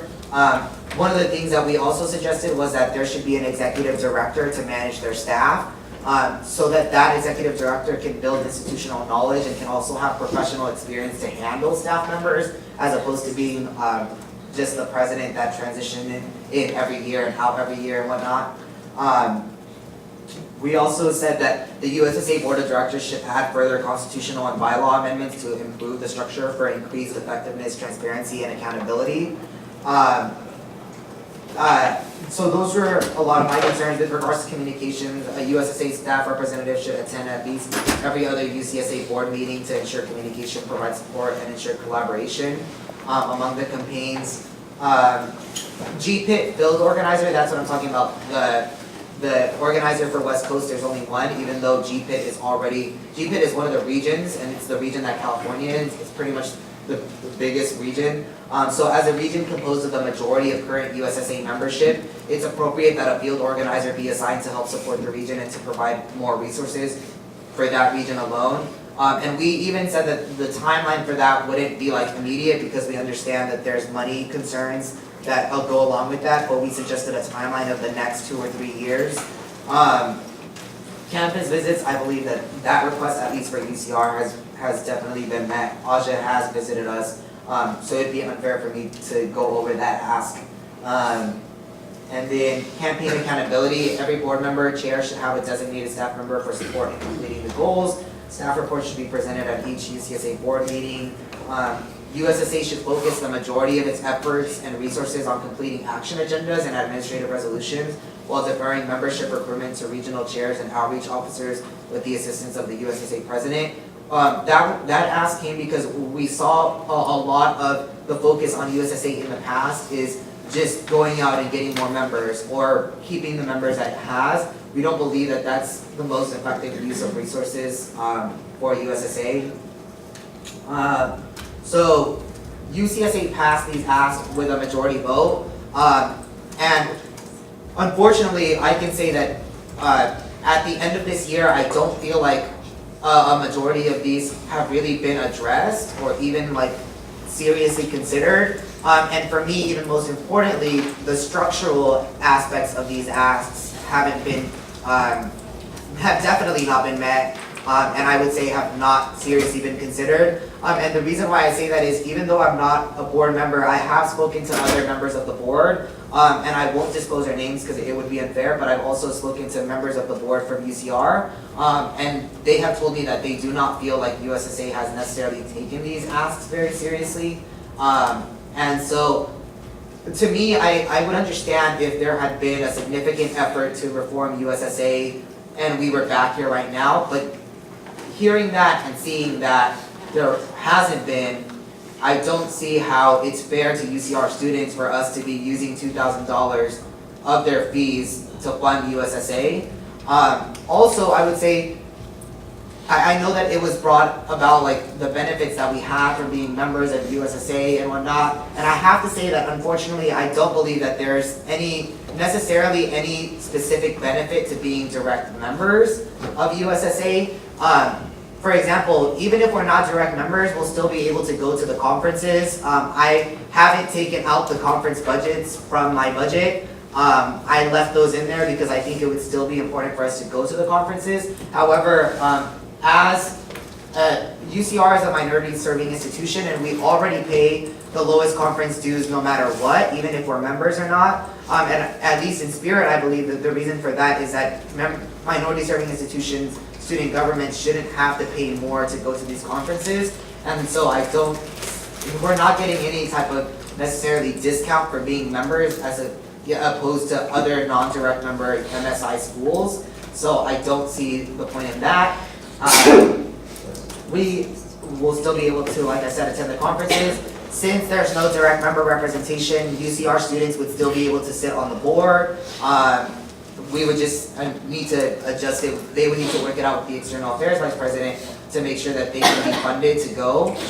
We would still have we're still having a National Affairs Office and the External Affairs Office that would that is specifically tasked with maintaining some communication, and I don't think that USSA would just cut communication ties with any National Affairs Officer, or even if they did, the National Affairs Officer would be able to stay updated with what USSA is doing, what's going on a national level. So we would still be doing advocacy on a national level. I'm also hoping to see UCSA divert the funds that it withdrew, plus the funds that any other UC members schools withdraw, to have our own national affairs component through UCSA that would be more specifically related to UC affairs on a national-wide level. And obviously that's not happening yet, but I do hope to see that happen as well, so I don't think we necessarily have to be concerned about that.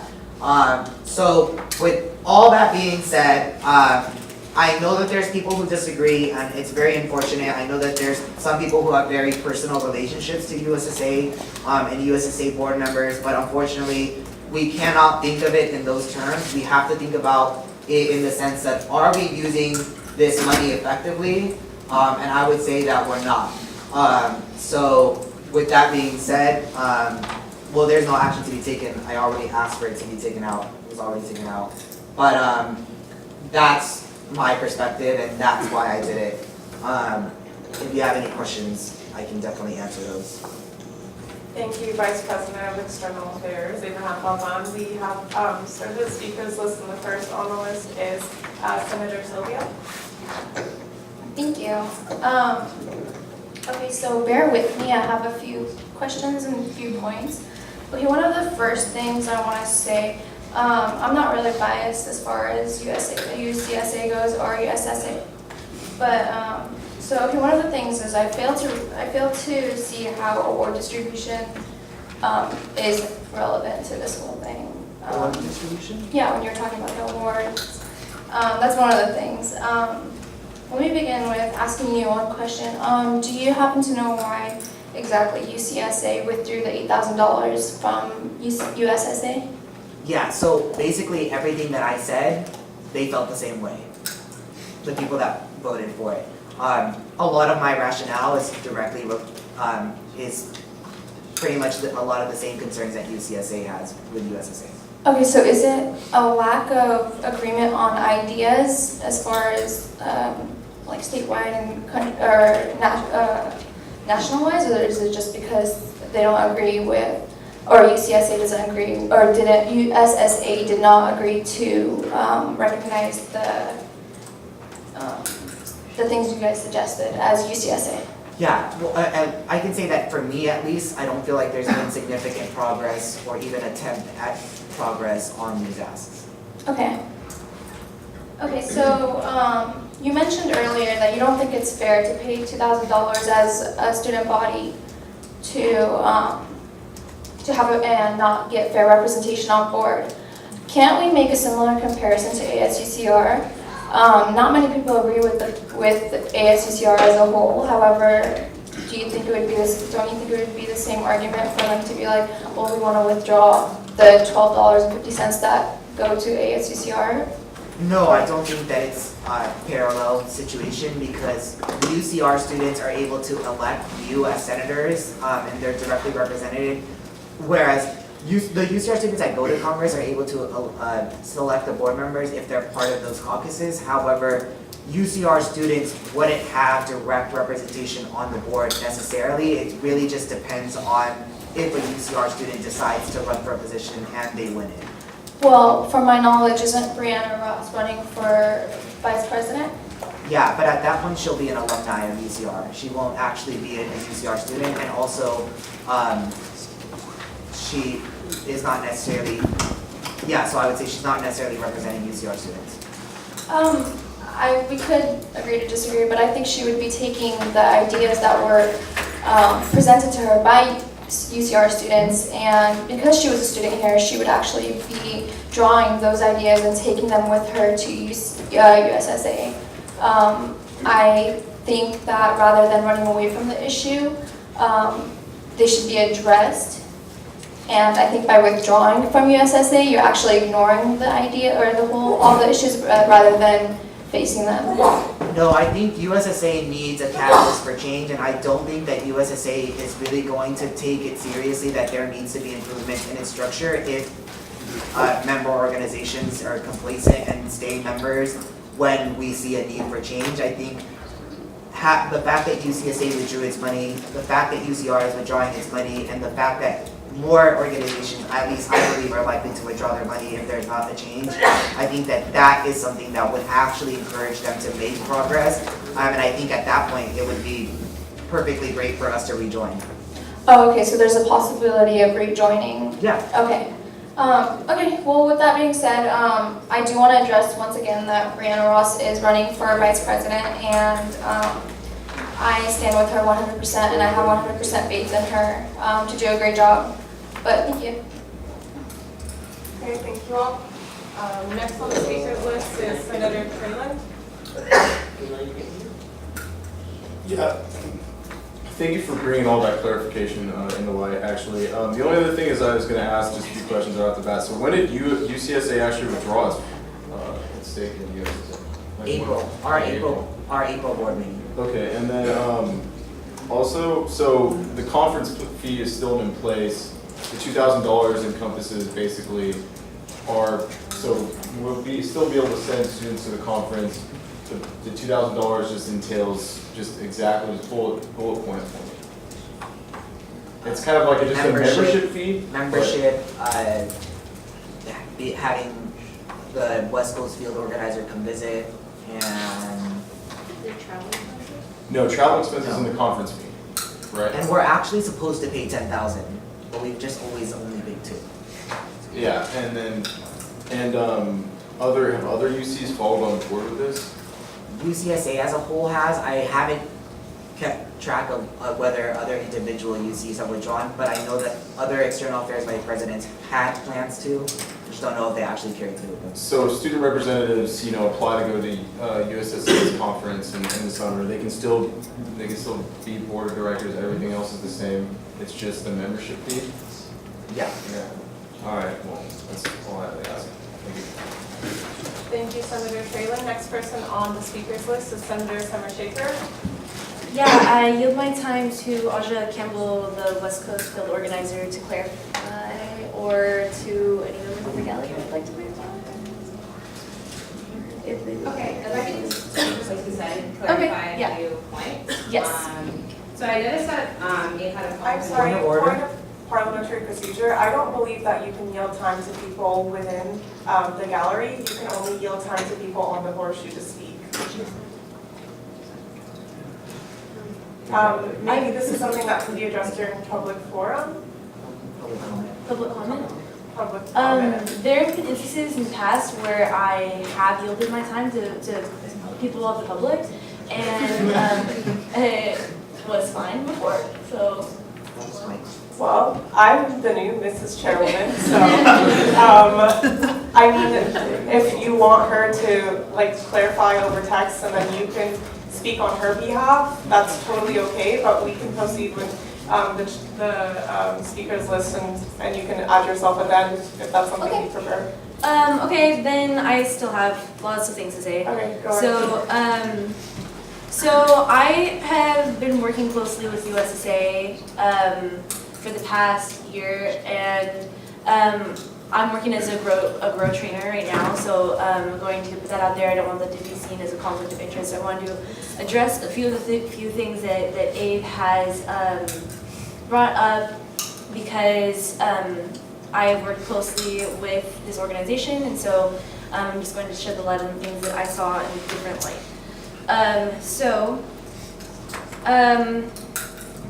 Where do I start? So, USSA, I don't know, there's so many things that I have to touch on. It's like, yeah, I don't know where to start here. So, yeah, so the structure of USSA is different, and there is room for growth in any organization to work on their structure. I would say that we can probably agree that the structure of ASUCR is something that needs to be worked on and developed on, and we would hope that our students wouldn't pull their funding out from us because they feel that our structure needs to be developed more. So that's one thing. I feel as though there has been a lot of work that we have greatly benefited from as a school, as a higher education. There are a lot of things that we have greatly benefited from that they have done. They work like very hard on making sure that those things are done. I was at the conference, the lobby conference, and from my perspective, I thought that conference was very well done, and there was a lot of time spent into making that a very well functioning and effective conference. That was the conference where it's actually on ASUCR's front page of the Bernie Sanders speaking and the arrests that took place. There was also an action at that lobby conference taken at a jail, and so there were a lot of really amazing actions that were taken. There was also a lot of lobbying that was taking place, addressing the concern about the advanced training versus the regular training. I think that they were planning on having a regular training, and then seeing that not as many students were engaged, they decided to take a further step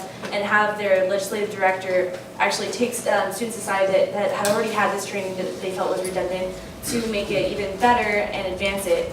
And so that was why there was that created onslaught. I think that when people come to USSA with criticisms, they try to address them as quickly as they can.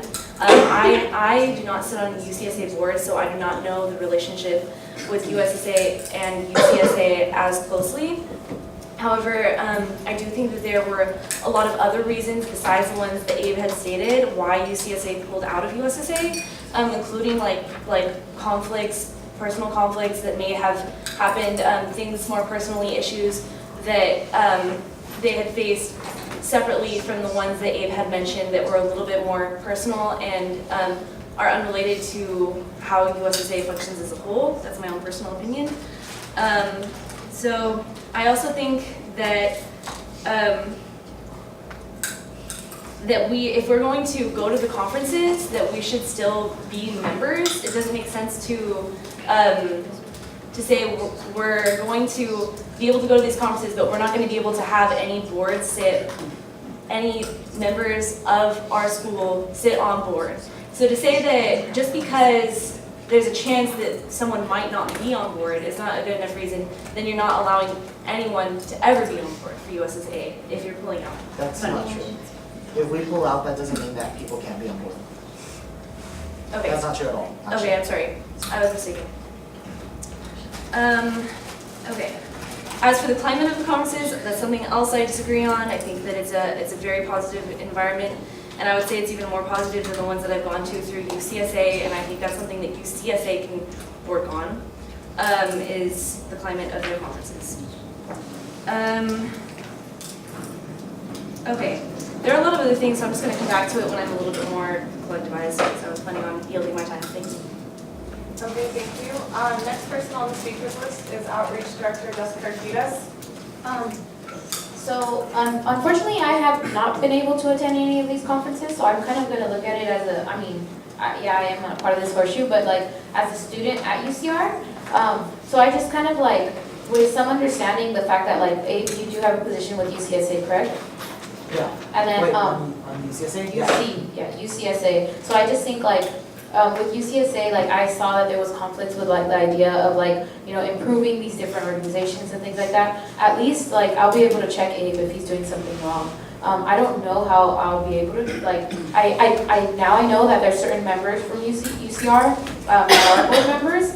And I did see the post that we had on Facebook, and I think just based on the statement, I just thought, you know, UCR does a lot to benefit USSA, but I'm not aware, but I'm almost positive that there's some type of way that USSA benefits UCR students. I'm not really aware of like, you know, what it entails and things like that. So I just think like more if there was like a I don't even know how to explain, like a liaison, or I don't know if there's any connection between UCR and USSA if there's not a board member or actual, you know, person to check, like how Abe is with UCSA.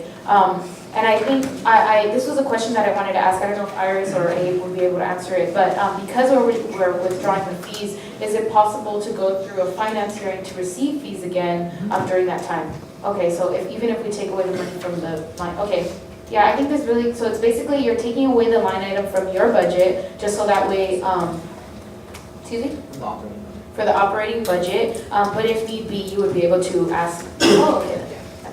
Okay, and then another thing was, I'm not sure of the personal conflicts, but I think like even with dealing with like the personal things and things like that, like, I don't know if that should be like brought up, just based on the fact like, people, I know that Brianna did a great job at like presenting, and I know that, I'm not saying not to see anybody or anything, but like she didn't mention the fact that she was running, and I think that was very like respectable of her, just because it doesn't have like any like conflict of interest, and I think like with or without her like saying that she was running, just her work alone shows that, you know, she's qualified for that position, and I think, you know, she could do so, being an alumni or a student, being whatever she feels best represented. But I definitely think, you know, we should all show support. It's just, I don't know, like, do students at UCR, are they able to vote for Brianna? Or are they only able to, you know, I don't know how to do that.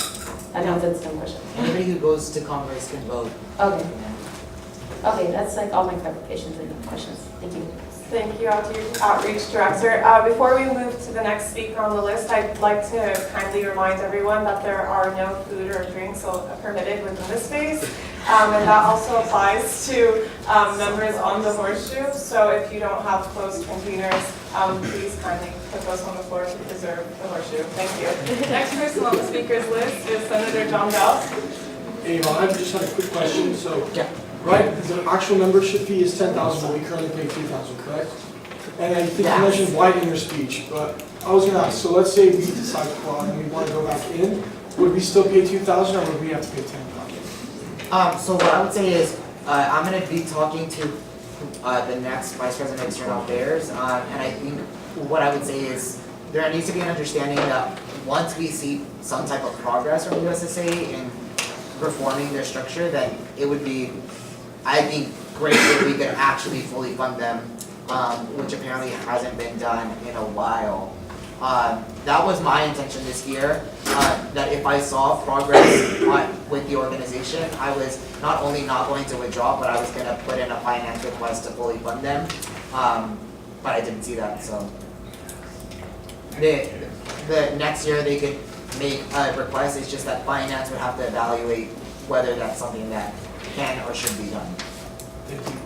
Thank you. Next person on the speakers list is Marketing Promotions Director, Raveen.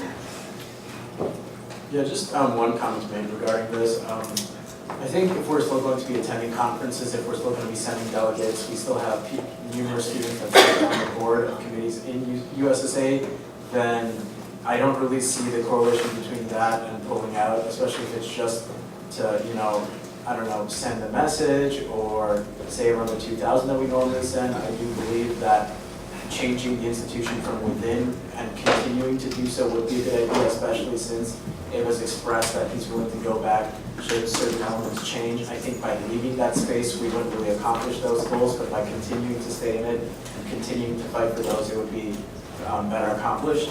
And as far as the alumni comment, for alumni being in leadership, I would just use Brianna's example. I do agree that they're not current students. However, for example, in Brianna's situation, she's been fighting for multiple issues throughout her entire student career. So I would be very comfortable with if she was in a leadership position because I can trust that she's doing things in the best interest of students. And I don't personally know the president and current vice president, but I do know that they have similar backgrounds. So just because they are alumni, I believe it just allows them to spend more time on these campaigns. I don't necessarily think that should be a point of contention when discussing whether or not to pull out from the organization as a whole. Thank you. Next person on the speakers list is Senator Traylor. Yeah, I think that just the econ side, I just thought about that for a second. $10,000 from students, that's a lot of money. And I think that John's question was probably the question that I was curious about the most, was whether if we pull out, when we do re-enter, do we have to pay that 10,000 fee? Is funding $10,000 of students' money, really worth that much? At the same time, I think that it's also the argument was brought up that if you pull out the $2,000, that sending students then to USSA from UCR, they won't feel very included or something like that. But at the same time, I feel like, if the conference fee is still there, in my mind, it's students still go there and they're still able to say something like, yes, we withdrew our fee because we want to make a statement about the staffing and how bad the staffing is, if that's sincerely the problem. Because I'm looking at this as like, the argument from Abe is that it's institutionally, there's issues with it, structurally with the staff, there's issues with it, and their conferences have issues collectively as an organization. And then the argument on the other half is, no, they don't. So I'm hearing like two sides basically, and it's kind of whose word do I trust, and then how their staffing is in comparison to UCSA's, and then whether that's worth the students' money. But I don't believe that taking money, removing the money from the membership fee has any implications of UCR students feeling left out in this situation. If anything, it's UCR spearheading the resolve of ensuring that this institutional mess, if it is there, gets fixed. That's all I'm saying. Thank you. Next person on the speakers list is Abraham Gohan. Or I apologize. Next person is Senator Schaefer. Okay. So you brought up the $10,000 and whether or not it's worth it to put that much money into USSA. Well, something that USSA has been working really heavily on is fighting against the federal budget proposal. This is on a nationwide level. So USSA is the only thing that ASUCR right now is invested in that is working on a federal level. And so to have students at the table working on these issues is very important. To be able to support that is very important. Okay, so on our campus, more than 10,000 students on our campus have the Pell Grant, more than 10,000. So that would be like less than $1 of all of that funding for all of those people fighting for them. Because if this federal budget proposal goes through, then all of the Pell Grants are going to be wiped. So $150 billion of student funding is going to be taken away. And so that's something that USSA is working really, really hard on, and they've made a lot of progress on, and there's actually going to be an action in Bakersfield coming up that everyone can get involved in. And I think having us actively within USSA, actually we're paying the least right now, and we're receiving full benefits for paying less than full membership right now. So we are actually getting way more than like what we would be getting in general because we are paying less for it overall. So there's a lot of benefits that UCR receives from USSA. So to name some of them, now that I'm a little bit more collected, is, okay, you know how I did the Survivors Bill of Rights? That idea came from the nationwide level, the nationwide campaign Carry That Weight, which is working in conjunction with USSA. So that's really important, and I think that was a really great movement, and I'm glad that it passed. They've been working on fighting for students on a federal level to make sure that education is free. So actually, for the first time, it's actually in the talks, Bernie Sanders is actually talking about making higher education free, and I would argue that that's largely due to the work that USSA has put in. There is state of emergency, so they're working on fighting against police brutality, fighting against the war on drugs, fighting against all of these really heavy issues in every way that they can, and they have students all across the nation, organizers building these movements in different states. Yeah, so I would argue that it is way over worth the amount of money that we'd be putting in for that, and to pull out the membership fee, the $2,000, as a statement to say, oh, well, because you aren't doing what we want you to do. And I think that, yes, maybe some of those concerns are valid and those are things that they could work on. We don't necessarily need to pull out our membership in order for those things to get done. And I think that saying that is kind of insulting the association as a whole, saying that they won't work on the things that we ask them to work on simply because they're relying on our funding. Yeah. Also, like training on organizing. So there are different ways to organize, and all of those ways are valid. However, one of the ways that you can organize, you can do it in a very structured way that's very intentional and effective, and those ways can be taught and like spread out throughout the U.S. really easily throughout this association, and being involved in that is really important. The high volume of action items. So I don't think that it's a bad thing to have a lot of things that you want to work on. I know that the way UCSA is structured, there are 2 campaigns we work on at a time.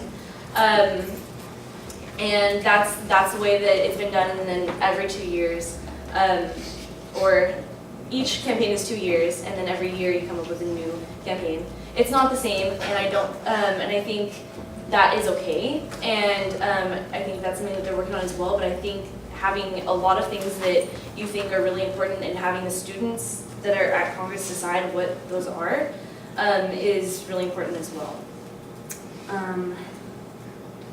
Yeah, so I was going to ask the movement that has been made, what, I guess this is more a question for Abe, like what were you referring to when you said that? What do you mean?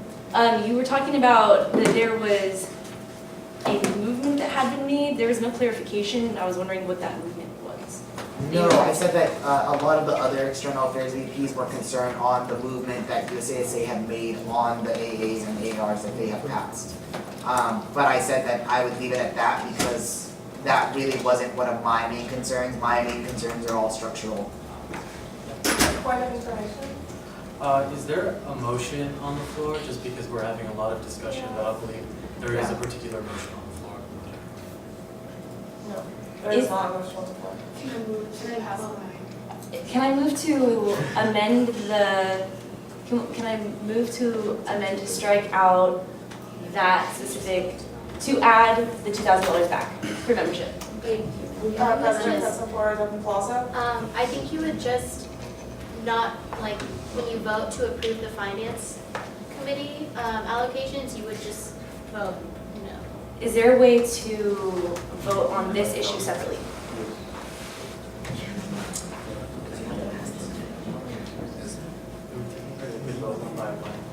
Each officer's budget. But this is, oh no, the end of your student also.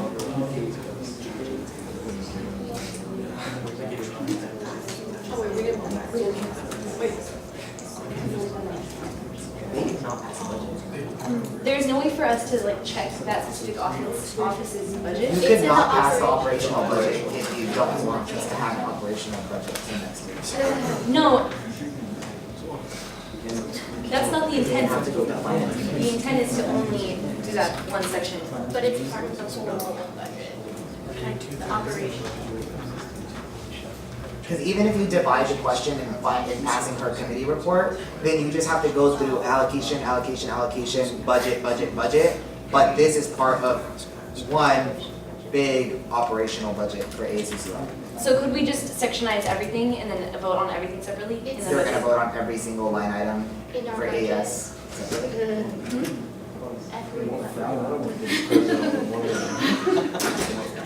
About like $700,000. Yeah, I would say yeah. So I'm just, that would be voting on like everything in the $700,000+ that way we do. Like, the operational budget is like the whole. So voting on each line item is voting on like the whole entire. Outreach, election. It's like how we function, all of it. Point of order. Is there a motion on the floor? Is that something that you would like to do, someone? We can take it up to vote. Yeah. Point of parliamentary procedure, is there any other way to vote on that separately? That issue separately? You can separate down to the most basic unit of budget by budget. But even then, it would be part of the operational budget. Is there a reason why this wasn't brought up separately, or that this couldn't have been brought up separately? Yeah, it was an issue that I presented to Iris, and it went through finance committee and it passed. And now we have that proposed operational budget. So I didn't feel a need to bring it up as a whole separate issue. I don't think that at least I personally don't think that it would have made sense for me to like pass a resolution like saying all the reasons why USSA is bad and we shouldn't be a part of it. Well, due to the disagreement on the Senate, I would argue that that would have been beneficial, but we didn't disagree on that. Anyway, yes, if the only motion that I can make to vote on this separately is to do it line by line, that is the motion that I make. Okay, there is a motion on the floor. By Summer Schaefer, could you repeat that motion for purposes of the? I move to approve this budget line item by line item. Okay, is there a second? No, that's all. You can't skip a step. Every single thing would be It's in the email. I sent you all an Excel spreadsheet. Yeah. So we will have to do all of those line by line. It's not that many. Okay, is there a second on the floor for this motion? Second? Seconded by Fabian Escobedo. All those in favor? Wait, all those in favor? Sorry, was there any confusion? Repeat the motion. There was a motion made on the floor by Senator Summer Schaefer to vote, to approve the budget line item by line item. Right. If we vote on the line item that's problematic for people, can we then move to vote on the remaining line items as a whole? Point of information by Senator Trailer. So when we're talking line item, we're talking the line item for each office, so the office of AVP, we're not just talking the first page. Yes. We're talking all All those 24 tabs. pages. All 24 pages. It would go fairly quickly. It would go fairly quickly. There's no easy way to, easier way I feel to like do there will be this. discipline on other line items. Yeah. I mean, like, Why don't we vote if we want to do that? Yeah, just, no, there was a motion. This is a motion. It's not even. Okay, there was a second to this motion by Senator Fabian Escobedo. All those in favor?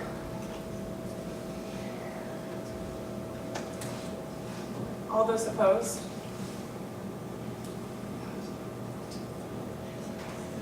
And abstain.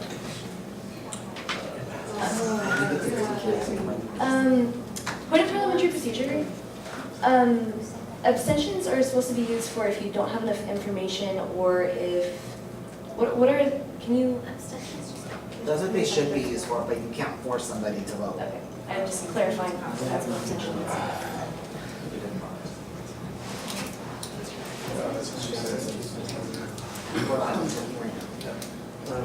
Point of clarification, something that I did not know of when I was speaking was that the USSA Constitution states that in order, you have to be members in order to hold seats, board seats.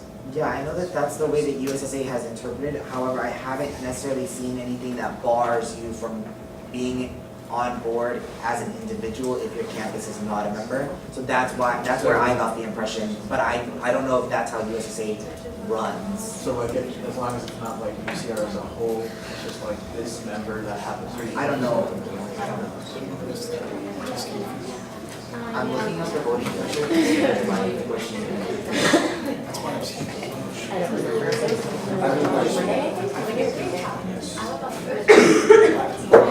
Point of order, we are just going to review the bylaws to see the voting threshold for this motion.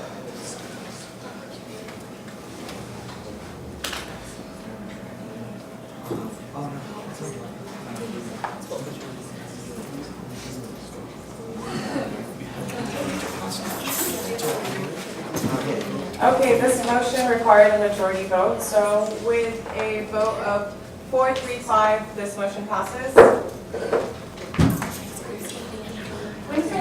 Procedure. Point of order, I think we should redo the vote because there was no debate allowed on that motion, but there was debate on the motion. Could you repeat that, please? The motion wasn't debatable, but there was debate that I feel might have influenced the vote. So if somebody would reconsider, I would encourage that. If not, then it's fine. I don't care. Okay, I see a motion to reconsider by Senator Trayland, and a second of that motion by Senator Summer Schaefer. All those in favor? Okay, wait, we're going to debate first. We can't debate, it's not debatable. That's why I said we shouldn't have talked about it. So I said vote to reconsider. Oh, but it's the motion and then you second and then you discuss. This is the motion to reconsider first. Oh, got it. Okay, got it. I believe that our pro staff Lori has a comment. Yeah, I'm just talking with Teresa here. Can we just vote on the budgets and just table that one line item for next time and then you guys can maybe have a discussion? Yeah, so I was just thinking. That's constitutional, right? Can't we just not approve the budget? You have to divide the question if you're going to consider anything as a component of what you're passing. That's essentially the motion that Summer made, was to divide the question. You have to bring up that. So then I move to table this specific line item until next week. You can't. Point of order.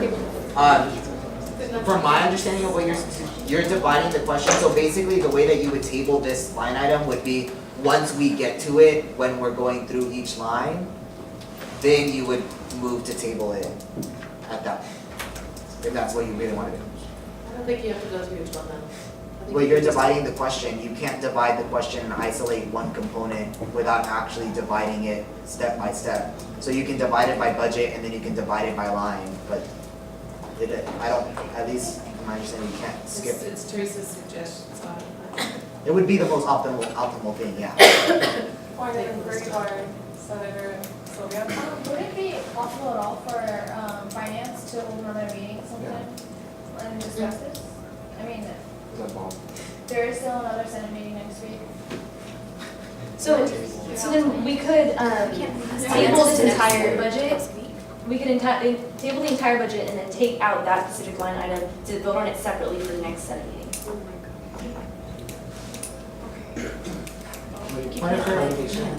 So my motion is to.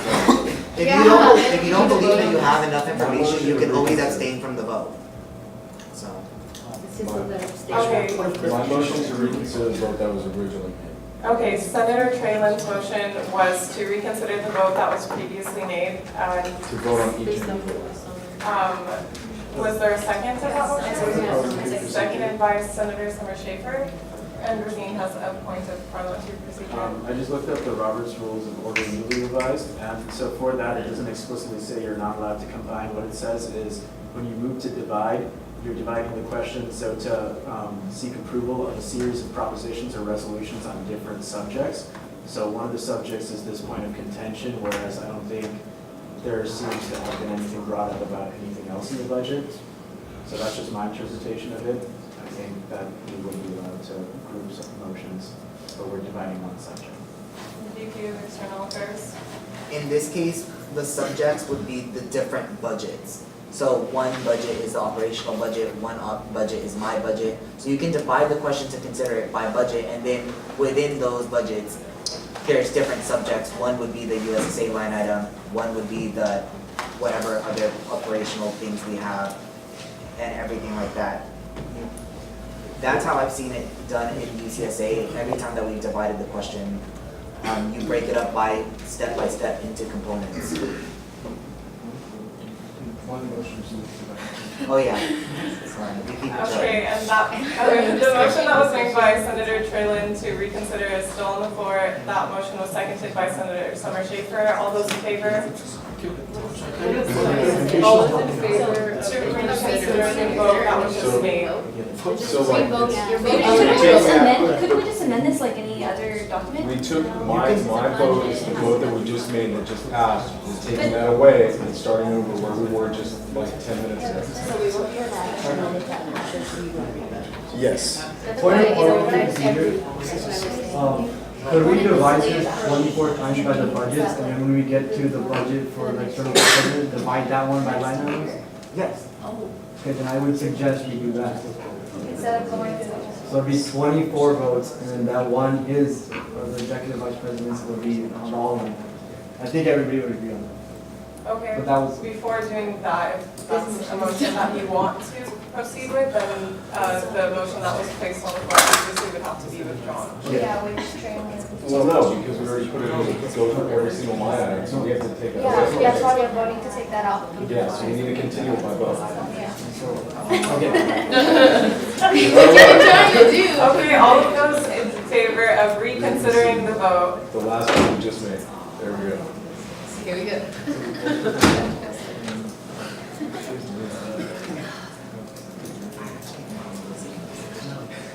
Abstain? Oh, and opposed? Okay, with a vote of 12-0-0, the motion to reconsider passes. Now we can talk. So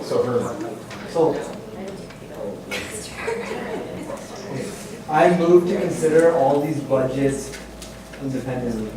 And then I would encourage, when we get to the external vice president's budget, we do. And for wherever it is. Could you please repeat your motion? So I move to vote on the budgets independently. I want to divide the question to vote on the budgets independently. Okay.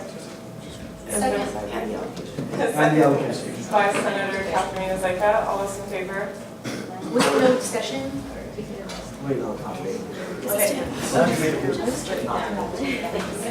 All those in favor?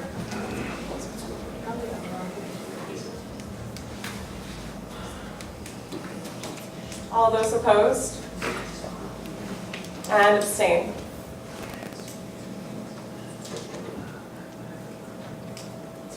With a vote of 8-1-4, this motion passes.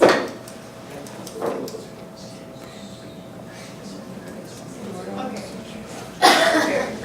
The last person on the speakers list was Vice President of External Affairs, Abraham Bovon.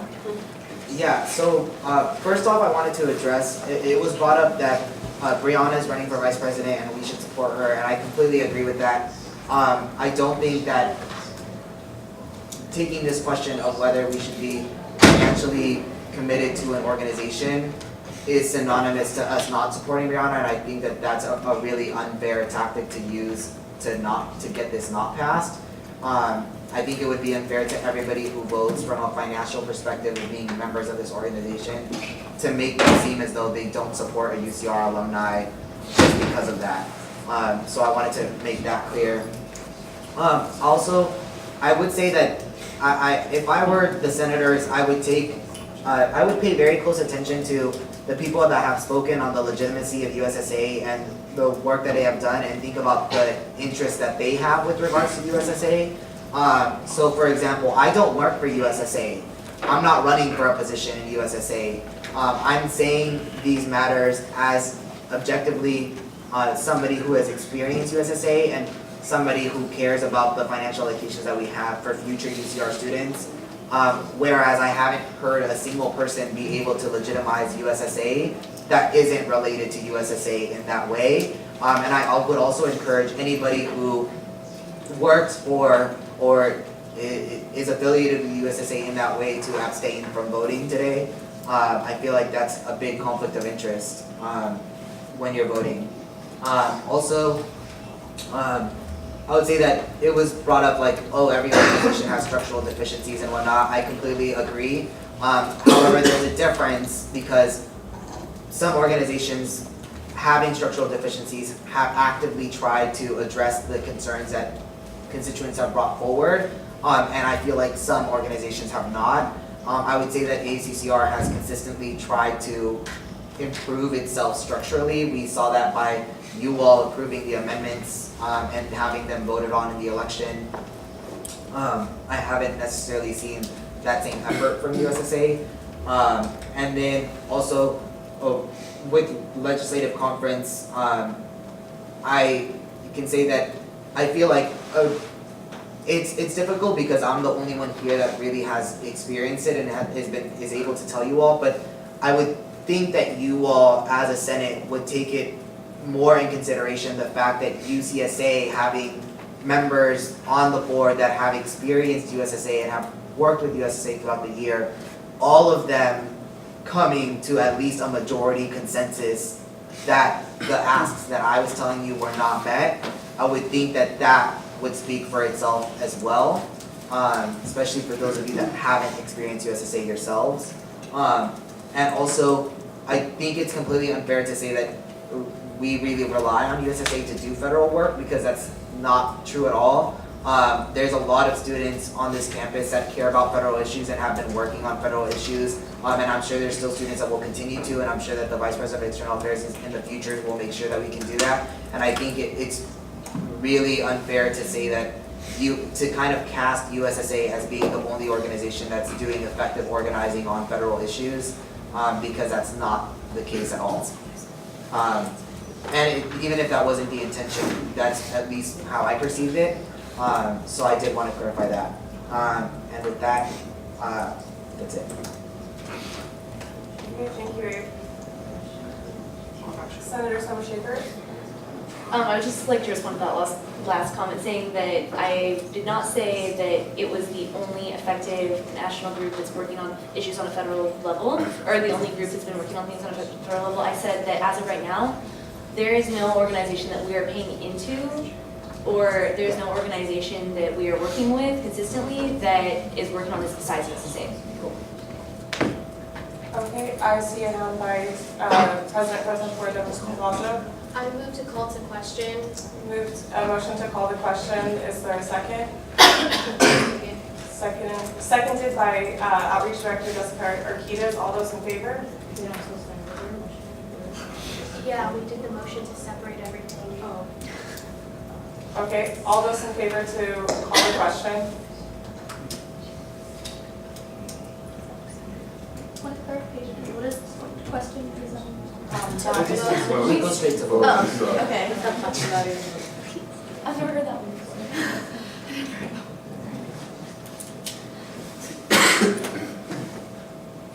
All those opposed? And abstain. No personal privilege. With a vote of 13-0-0, this motion passes. So, okay. Herman, was there a motion by you on the floor to, was that something that was voted on? Yeah. Okay. And that was seconded?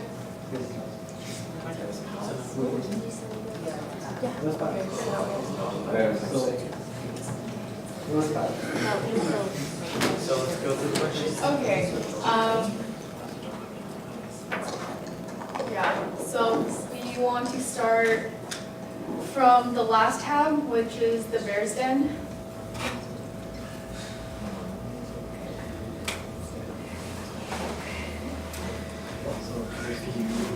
I move to approve the Bears Den budget. I second. All those in favor?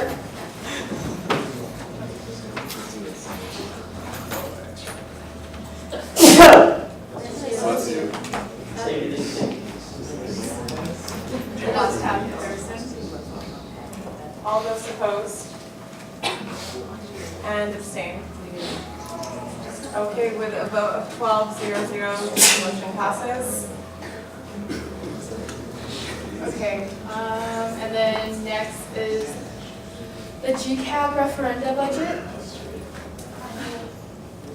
Okay, Senator Sylvia Abdenor, I move to pass the GCAB. Second. seconded by Senator Priscilla Ferre. All those in favor?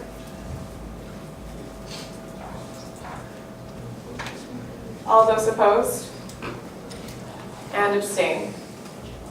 With a motion, the vote of 12-0-0, this motion passes. Okay, so I think every other tab on here is already summarized on the first page, which is the summary page, so we could just use that one as reference. Does that make sense? Sorry. Okay. All the other tabs following GCAB are already summarized on the first page, which is the summary page. So we can just use the first page as a reference. So first we have, let's see, on here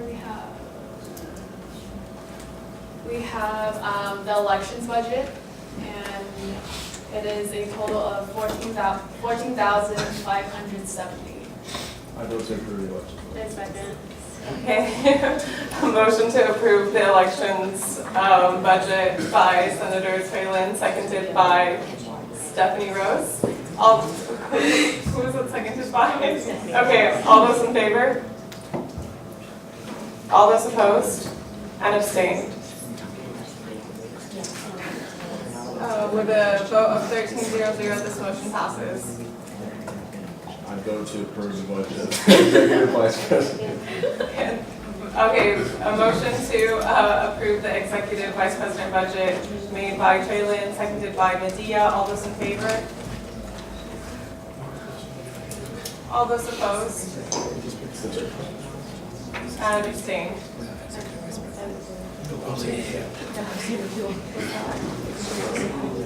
Christian, was your vote opposed or was that just delayed? Oh, I was still in favor and I forgot. With a vote of 13-0-0, this budget passes. Point of parliamentary procedure.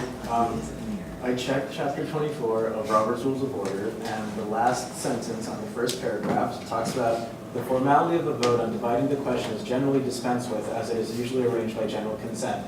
But if this cannot be done, then a formal motion to divide is necessary, specifying the exact method of division. But if someone makes a motion with this exact way to divide these votes, then that can pass. No, because there's not general consent on our Senate, like it's not, because for example, I would object to it. So, but if this cannot be done, it says, but if this cannot be done, then a formal motion to divide is necessary, specifying the exact method. If there is no general consensus. Dividing everything else from. No, so you can isolate the thing in question and only divide that out, and then vote on everything else as a whole. Point of order. Originally intended. I think we'll just continue with what we're doing since that is the clearest action as of right now. Okay, next budget on our list is the justice budget. I vote to approve the justice budget. Motion to approve by Traylon, seconded by Priscilla. All those in favor? All those opposed? And abstain?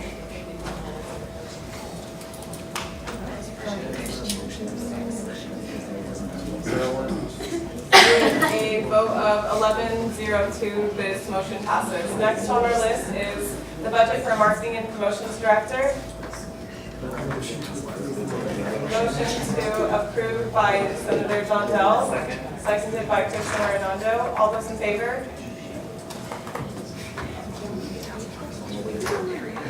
All those opposed? And abstain. With a vote of 13-0-0, this motion passes. Next budget is the operating budget. Can we do, yeah. Okay, we'll skip that one and vote on the outreach director budget. Is there a motion?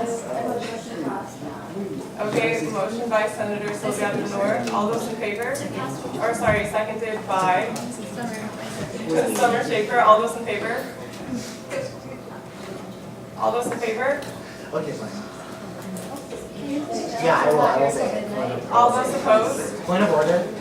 And abstain. Okay, with a vote of 13-0-0, this budget passes. Abraham Gomez. Sorry, everyone, I checked something else, and it says on Robert's Rules of Order, the motion to divide a question can be applied only to main motions and to amendments, but there was never a main motion on the table, so we should not have divided the question until we had a main motion. So everything that we've done thus far, we've done it for no reason. Okay, but if that's in order, that same page also says what I said, so Yes. you can combine them. So, Okay, so knowing this new information, But we can just move forward, because I don't care. no, because if there's a possibility that it could be invalid, then I don't want this to keep. So, move to pass the budget, move to divide this question, and explain how you want it. I move to pass the budget by dividing the question with everything. First, move to pass the budget. Okay, I move to pass the budget. Pass the report. The report that was presented by. I just need to make a motion. Because if we approve it, dude. We should do it Can right. we not set conversations? I think the motion needs to be made. There's a motion on the floor. No side checks. Senator Summer Schaefer, did you have?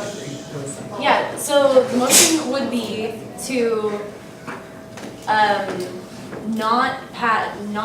so everything that we have done previously would be nullified.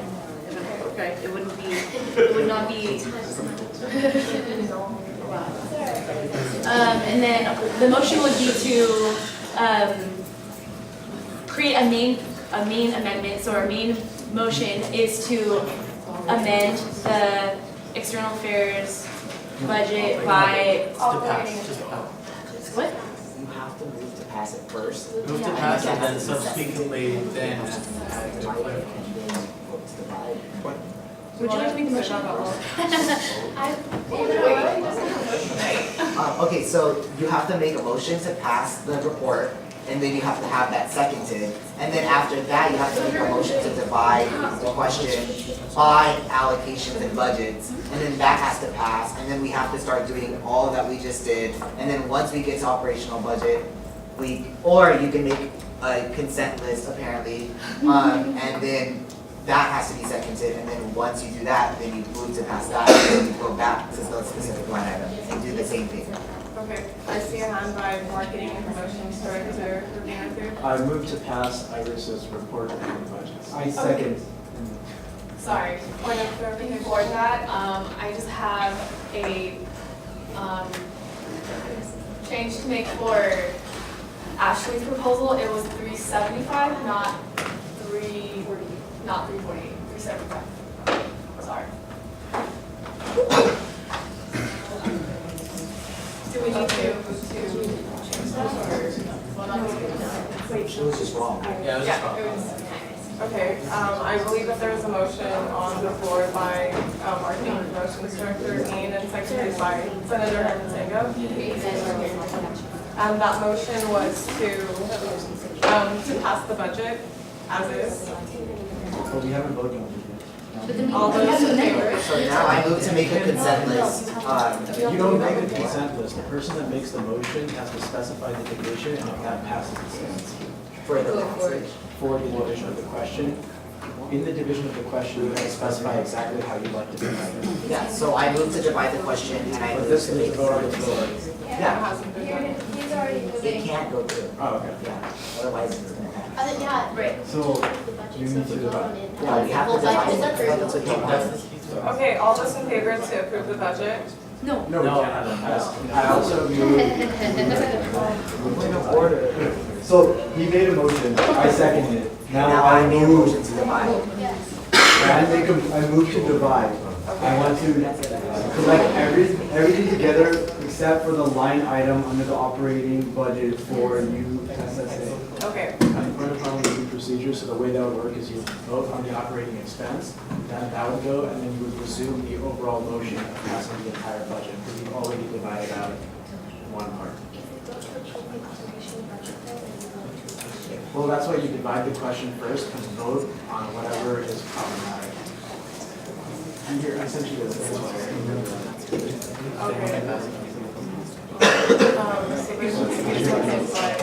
vote on that first. Okay, was there a second for the division that was proposed by Herman? Second. Seconded by Katharina Zeka. All those in favor? Okay, could you restate the? All those in favor of the division. Okay, yes. Okay, all those in favor? All those opposed? And abstain? With a vote of 13-0-0, this motion passes. Oh, okay, sorry, with a motion of 12-1-0, this motion still passes.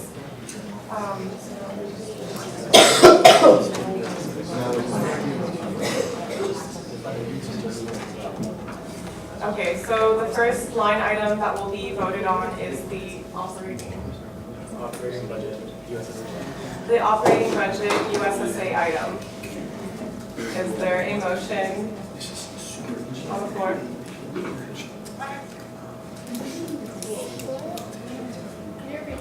Yeah, the first thing that we'll be reviewing is the operating budget, specifically the USSA line item. A motion by Medea Jamal. Okay, in motion to retract the changes made to that. Yeah, I move to approve the budget, the USSA membership line item as is. Which is operation. You would just table it. Yeah, by tabling it, you're amending it, you're making a change to it. You're not amending it.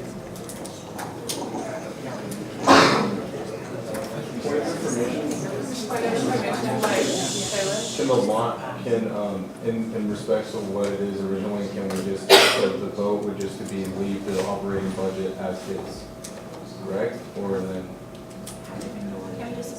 Her motion means to keep what they requested. so that would be, so if you disagree, that would mean that it would revert to what it originally was, which was $2,000 for it. Correct? No, you have to motion to table. Oh, okay. I see. Okay, so this is just, I motion to table that allocation. I second. I move to approve the line item USSA membership as is in the current operational budget on the screen. I second that right here. Motion to approve and seconded by Jessica Rodriguez. All of those in favor? Point of order. Point of parliamentary procedure. Since this is changing a decision that was made by a committee, it would require 2/3 of Senate to vote against it in order to fail, correct? That's correct. Committee already did this? Yeah. So in order to override finance, we need 2/3 of the Senate vote. Point of clarification. So does Devin's vote keep that at $2,000 for that line item? Okay. Is a motion to table override a motion to approve? Well, you vote on both. No, you have to go in order. So Devin's motion was first, and then if that doesn't pass, then you can try to do those. Okay, yes, so that motion was made by Devin, seconded by Jessica Urquidez. All of those in favor to keep the budget as is, within, the report that was presented by VP of Finance. Or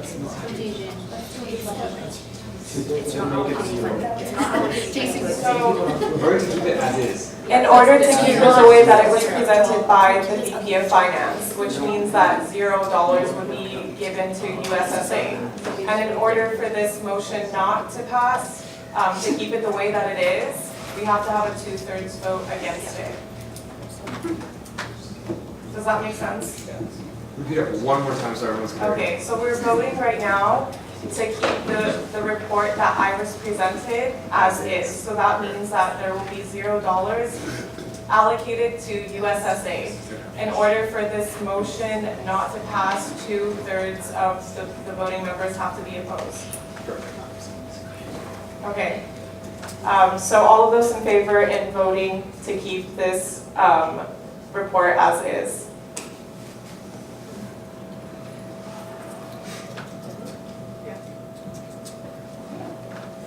All those opposed?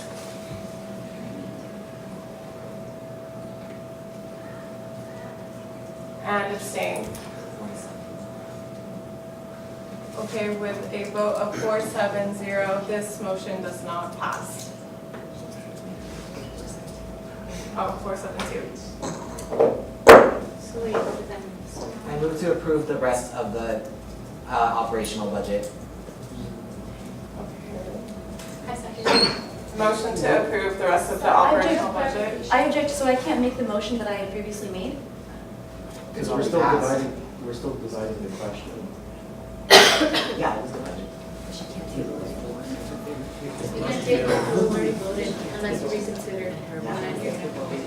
If the motion passed, then you can move to table, but since it didn't pass, you can't table it. Right. So, it was not the motions in, so do you see how that's a conflict? Because if that motion, since that motion was made before the motion I made.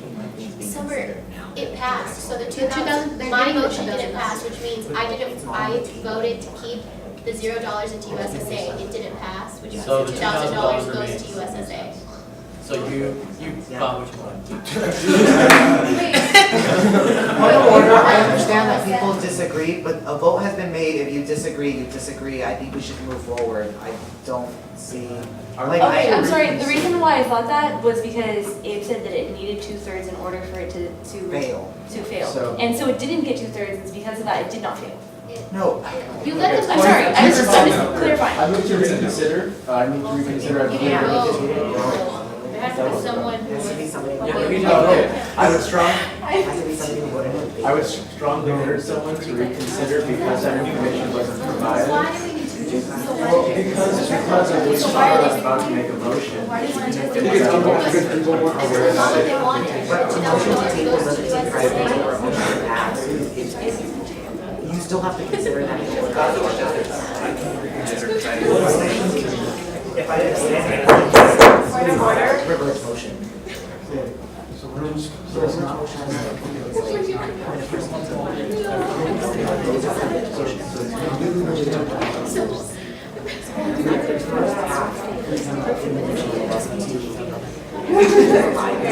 I see hands on the table.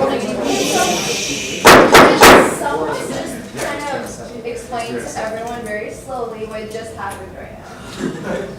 Okay, I think that motion to approve the operating budget as is did not pass. So that means right now I would have to bring this back to finance, and then we would make changes whether to add that back in there, and then whatever the changes that we approve, I will bring it back to Senate next week for you all to vote on it again. Point of order, that's not my understanding of what happened. So in our constitution, it says that yes, Senate can override these decisions that committees make by a 2/3 vote.